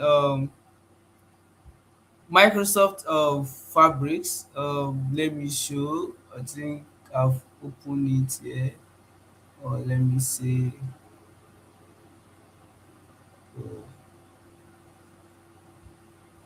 Let me see my Microsoft Fabrics here. I want to quickly show something on the. Okay, I think I'll come back to that. So what my one lake in Microsoft Fabrics basically is used in the storing our data, just like warehouse. There are a lot of databases that we can use, but what one lake help us to do is it's ensure and it make it easy for data engineer, data scientists, data analysts to be able to work together in a single environment and for them to have access to a single data. So they work with one govern, like they are one lake is one governed, one trusted, and also consistent data foundation for analytics. That is in one centralized side that is one trusted. There is no data leakage. Data scientists, data engineer, data analysts can easily work together in this centralized database, and also it also eliminate data silos, also duplication for organization, copying your data from like before Microsoft Fabrics, and before the one lake, when data scientists, data engineer, data analysts are working together, for some organization they need to copy data from one database to the other for them to be able to work together. But when we are working with one lake in Microsoft Fabrics, it's much easier to eliminate these data duplicates. Organization don't necessarily need to be copying data from one database to the other before their data team can work together. So also data duplication, they don't need to copy it. Conflicts matrix, this is going to help them to eliminate that while working in a single source of truth, which is the one lake. So some of the rules of one lakes are just like it serves the single unified data lake for all workload, because it's a centralized database where all the teams can easily work together. The data engineer, the data scientist, the analyst, like they can also work on the data warehousing and do some real time analytics. And this some of the things that data different roles of all these particular data team working together, what they do, just like for data engineer now, it ingest and they ingest and transform data, and one lake make it easier for them to have access to this data. They also connect directly to one lake for storage and processing. And while working on this, it's much easier for data analysts, data scientists, and data engineer to see this, why the data engineer is working on his own part in the data team, like working on their own part, and this give them the easy access to working from a single source of data. So for data science too, they support advanced analytics, machine learning. All these are just like their basic role, and one lake make it easier for them to be able to connect and work together. So for the optimization structures, relational analytics also in form of working with the data warehousing, real-time analytics, and analytical store. One lake help, and it make all this very easy for them to be able to connect with a single source of data base or data set. So Microsoft Fabric's One Lake integration also, it works seamlessly with Power BI. I believe most of our speakers have speaks on different area using the Power BI in the Microsoft Fabrics, and also demonstrating some demos on how you can go about it. So Microsoft Fabrics One Lake integration works seamlessly with Power BI, Synapses, and Data Factory. It's also the governance and security layers also ensure compliances and data protection. So it's much easier for organization to work from a single source without any data leakage. So this One Lake is very it's seamless and very easy to use, and it eradicates data silos and ensure different different roles, just like data engineer, data scientist, data analyst, able to work together seamlessly without uh, conflicts, and make it easier for them to work together. And governance and trust. So we have governance pillar, which are data security. They protect. Most of organizations are always skeptical, or they don't want their data to leak to the public, for people to have access to their database, or have some access to some of the informations about their organization, especially in terms of data and data privacies and the likes. But when it comes to One Lake, this also help in data security. When you are working with One Lake in Microsoft Fabrics, organizations are aware assured that their data is more secured and is going to just be within their data team. So compliances ensure alignment with regulatory standards, and also access control. There are role-based permissions while working on Microsoft Fabrics, and working on One Lake, working with One Lake in Microsoft Fabrics. There are also access control permission that won't really allow what a data engineer should do. A data scientist may not be able to. So when this is being assigned based on their role, they were able to, they're going to be able to have access based on their own role. So we also have auditing. So data can also be tracked, and their usage can also be tracked and changed for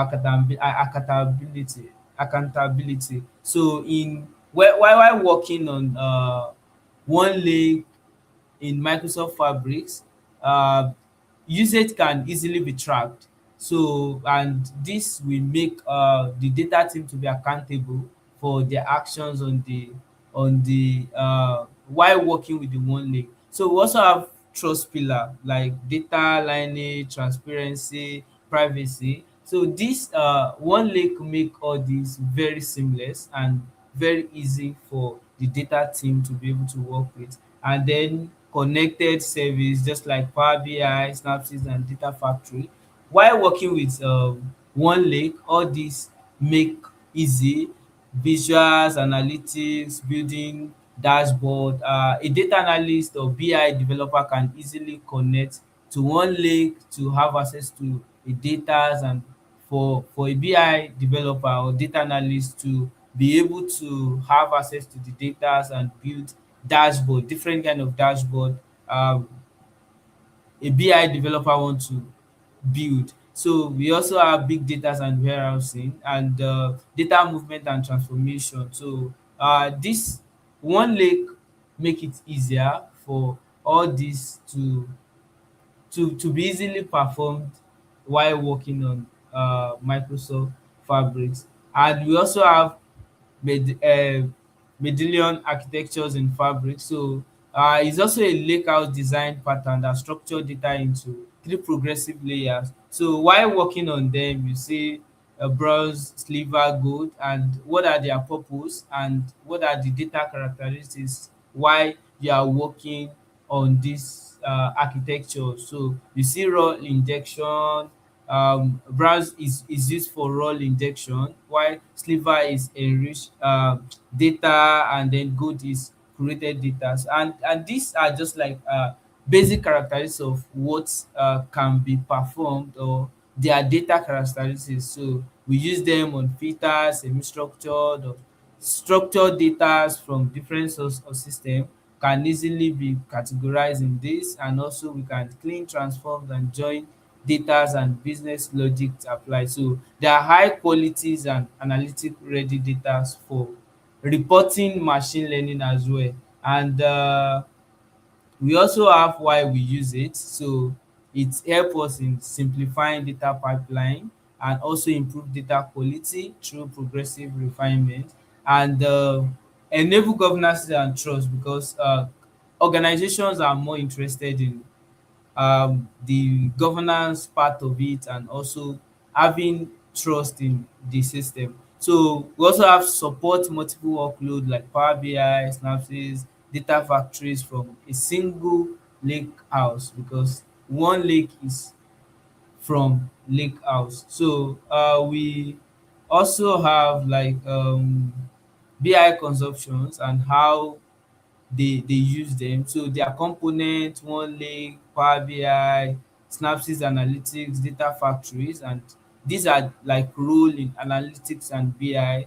So one lake is centralized data lake storing structures and unstructured data. So we can, with the head of one lake, we can store structured data, we can store unstructured data, and these data can be used with our by the data team in an organization working on a project. So it's centralized data where all the data teams can have access to data and be able to perform what they want to do on the data. So Power BI can also be connected directly to the one lake to build dashboard, to clean data, to write some DAX formula, depending on what the BI team want to perform. We also have Synapses Analytics, so working with big data processing, and also some SQL or SQL queries and machine learning. So all these things are more easier to work on with data with one lake, and data factory as well. We can orchestrate data pipeline to ingest, transform, and also prepare data for consumption. So one lake key benefit in analytics and BI consumption, we have unified data access. This make it easy for different part of the team to be able to have access to a single source or a centralized source of data that can be worked on, and this helps in eliminating data silos and also real-time insight. So Power BI can visualize data as soon as it's updated when we are working directly with a live database, and once this is connected to the one lake, it makes it easier for real-time insight and real-time analytics. So, and also unified data access, and we can scalable analytics as well. Synapses handle large scale query, so we can use large query, we can model, we can do a lot of things with one lake as our central source of data source for our data team. So we can also automate pipeline. So data factory ensure clean, timely data delivery. So we can easily um pipelines using one lake. So I'm going to show my I'm going to show Microsoft Fabrics now. Okay. Hmm. I want to. Okay.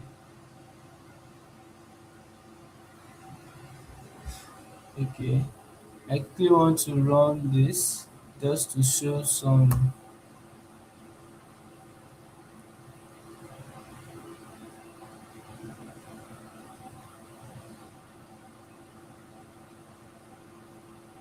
So I believe we've seen Microsoft Fabrics before, or we've used it in one way or the other. So this is Microsoft Fabrics interface, and okay. So this is Microsoft Fabrics interface, and this is one lake catalog. We have different on our one lake catalog as well. We can check our govern. We can explore a lot of things there, and also we can check our govern. We can check our governance status, and we can use this to monitor the the insight of what is going on our going on with uh, our one leak. So checking our governance status here, we can see these are just like basic things here. So this will help us to monitor some of the progression of the works that is being carried on, or the data inside the one lake. So we can check our semantic models here. We can check our synopsis notebooks, and check the we can also monitor, we can track the status of activities across the fabric space as well. So we can check all this here, and we can also check our data knowledge and impact analysis. So all these things are easy to check here. We can also check our uh we can also check by users here, and also fill security role. So security role is also important for us to be able to monitor what is going on in our Microsoft Fabrics. And here we can easily create, if I'm checking my, okay, let me click on this to see. So these are just like basic one lake catalog governance reports. We can also check this to check some of the things that can be done here. And you can see action mayor, visuals, empties, mayors, and all items. And so we can check that here, and we can create new reports here if you want to. If we are trying to create a report, we can create a new report here, and we can easily connect to this if I've uploaded a data, or if I've connected my one lake to a live database, or I can either upload my data on here, or I can also try to connect this to a live database, and I can easily have access to it here if I want to build a dashboard. And uh, I can also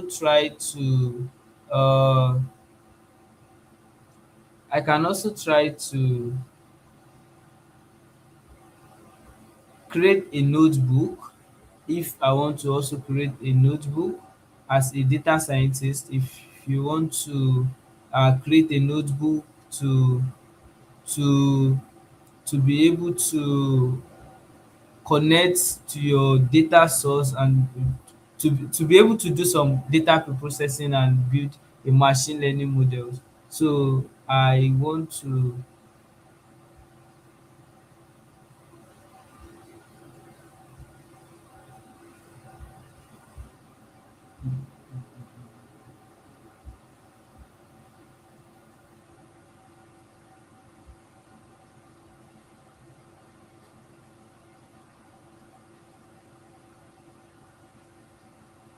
So as a BI developer, we can easily connect our dashboard to we can easily connect this to our one lake.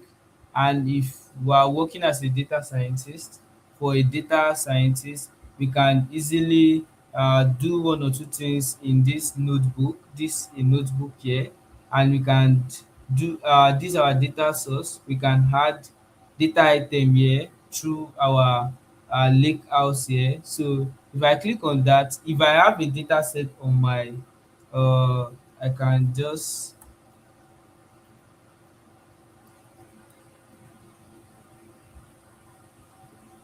create the data here. So I can create the data here and try to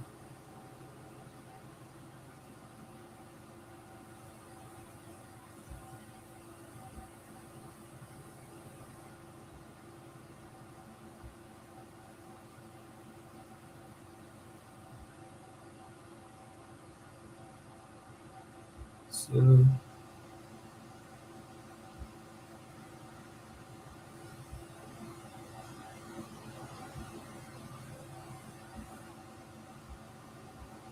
I can work with file, I can work with table inside my data inside my one lake and my lake house. So I can upload a data set from my I can upload my data I can upload a data set from my uh, computer, and I can also connect this to I can also connect my one lake to a live uh to let me see if I can see a data set from here.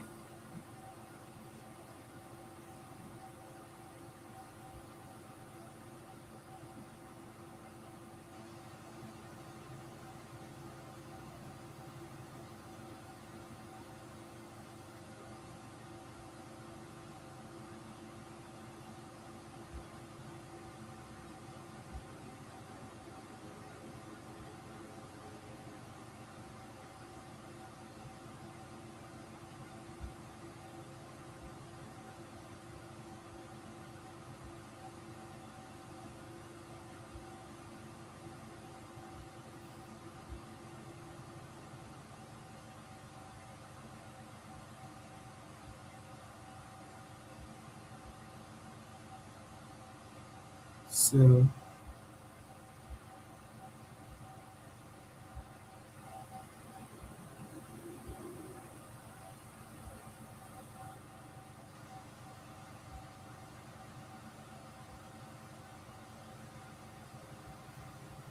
try to check the data set I uploaded. I think the data is not okay. Let me just try to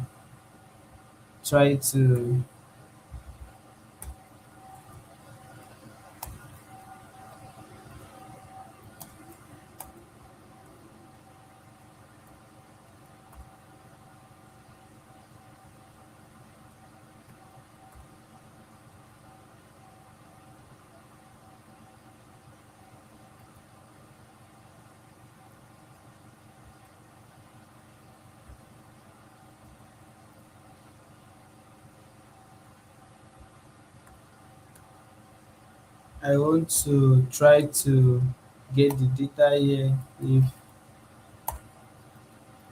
as NP.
Okay, I'm trying to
So you can always try to, you can either upload your data to your one lake or lake house here.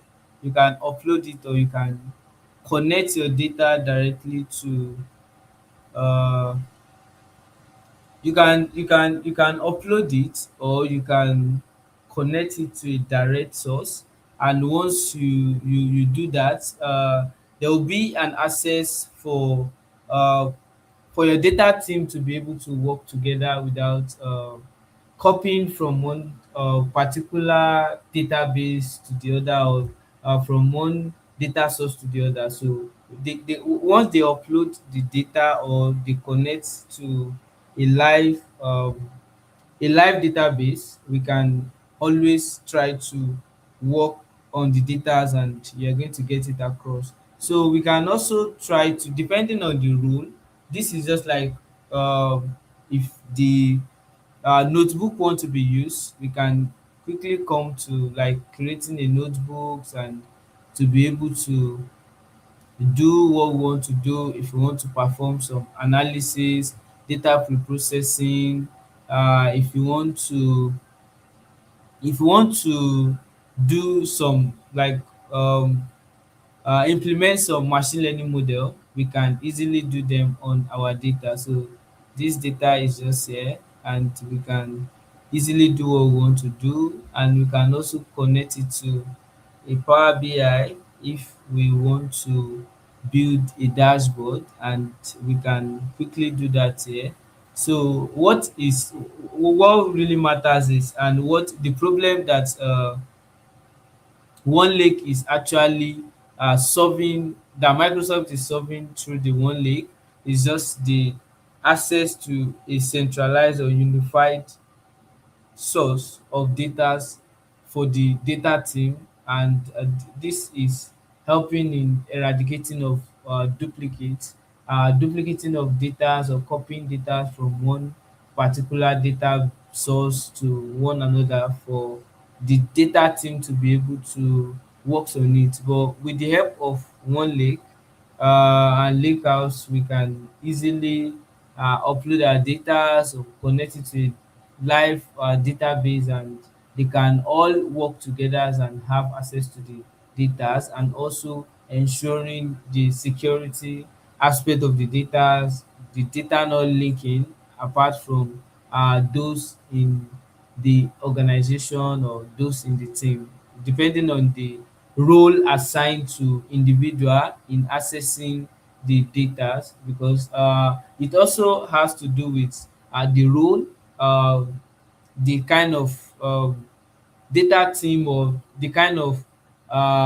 individual that need a certain permission will be given to each individual, either just to view some particular data, or to be able to edit or perform some queries, or perform some analysis on some particular data. Or some data can even be hide for a certain, just like as a data analyst now, if some data need to be hide from a data analyst, or some data need to be hide from a data scientist, because they don't want them to see, or maybe like for the data science team, they don't want them to see particular data in the data source. Uh, they can give a certain role-based access that won't allow them to be able to have access to them. But basically, this enable them to have access to the source without copying the data from one side to the other, and they being able to work and ensuring that there is a security around their data source. And their dashboard, the governance report can also be automatically generated, just to monitor what is going on, and for the activities to be tracked. And this can easily be done while opening the one link catalog to see some of the things here, just like the action period, visuals empty states measured, all, and just to know data owners and data share stacks. So these are all put in place to ensure that the source is being monitored and there is no data leakage, and security is being assured on the data source for the organization. So organization data. So what this to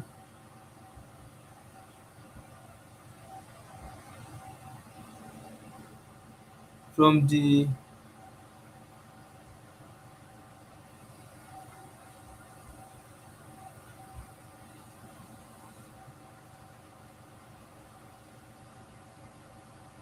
okay,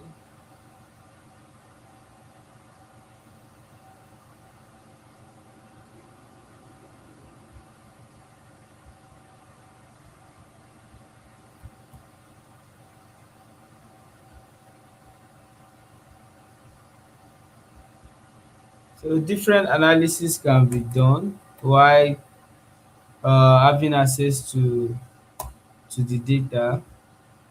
Once the data is being accessed, different analysis can be done, and we can, depending on the access given to the role-based access, analysis can be done on the data, and we can uh, it can be for BI access, and it can also be for notebook access. So depending on what they want to use it for, and then once the data is in the one lake, it can easily be used, and it can easily be accessed by the and workspace can also be created most of the time when working in a team, and uh the team of people that they need to see or have access to some certain data. So a workspace can be created for them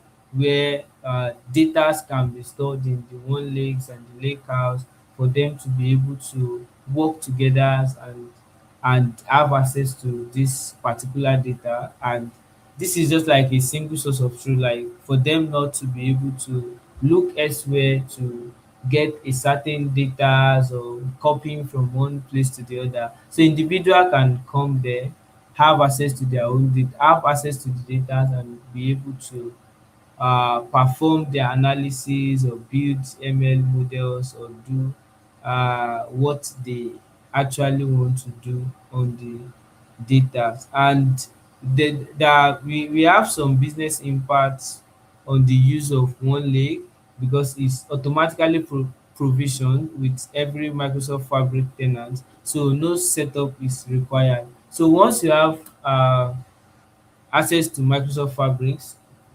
Fabric tenants. So no setup, no special or any extra setup is required. Then it also supports Medallion architectures, just like I showed the other, like I explained the before now. We have sliver, we have good layers, and these has each they have the functionality, and they have what they do and what they can help businesses to achieve. Then integrate natively with Power BI. It can be used directly by Power BI to build a dashboard, Snapseeds, we have Data Factory, another Fabric service. So no connectors or duplication is needed. So once it's set up and the data is already in the one lake house, this is just like a central source they can all use without duplications or moving it from one side to the other. Then we also have governance and trust. Working with one lake ensure trust, just like I showed the other time. There is a dashboard that can also be used to monitor or check the progressions of how or what is being performed or how the data is being used. And also trust has to do with security. So there is no data leakage, because we can always set a role-based access even for our data team. If we don't really want them to see some certain things in the data, we can always hide it from them, and they are embedded at lake level, ensuring secured and compliances data usage across all the workload. So you can easily check the dashboard to see the progressions of the use. So we also have some of the use cases, and is used Microsoft Fabrics is used in different organization sectors, in retails, finance, healthcare, manufacturing, any part of sectors. And in this, each sectors use it for different things. We have real-time inventories and sales dashboard powered by the one lake. So once the data set is in the one lake, or the data source is in the one lake, it can be live, like connected to a live database, and we can easily have access to real-time inventories and sales by building a dashboard or connecting it to a notebook. We can also, in finance as well, they can unify the reporting across departments. There are different departments working together to make meaningful insight from their data. So this can also be unified.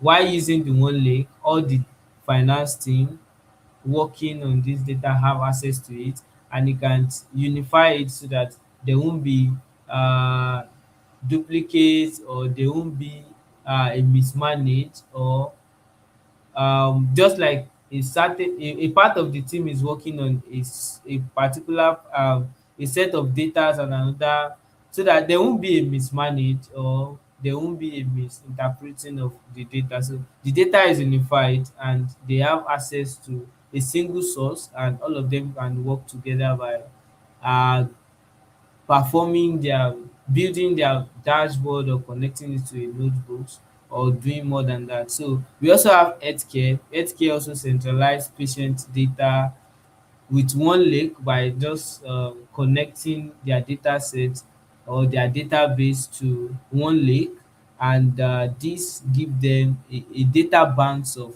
patients, for them to be able to have access to them and get to use them anytime, or use them in building reports, or in building machine learning model. So we also have in manufacturing, so predicting maintenance, analytics, using synapses and data factories, and also building some pipeline as well, especially when um real times data are coming, and we don't want to be repeating some single step. While working with the data, we can easily build a pipeline that can do them without trying to repeat the process every time. So we can build a pipeline around it that can always help us to work around those for any new data that is coming in. We can build a pipeline that can solve that. So uh for my social, this is my LinkedIn, and this is my X, and this is all I have today. I don't know, maybe I've used up my up my time, or I still have some time left. I don't know.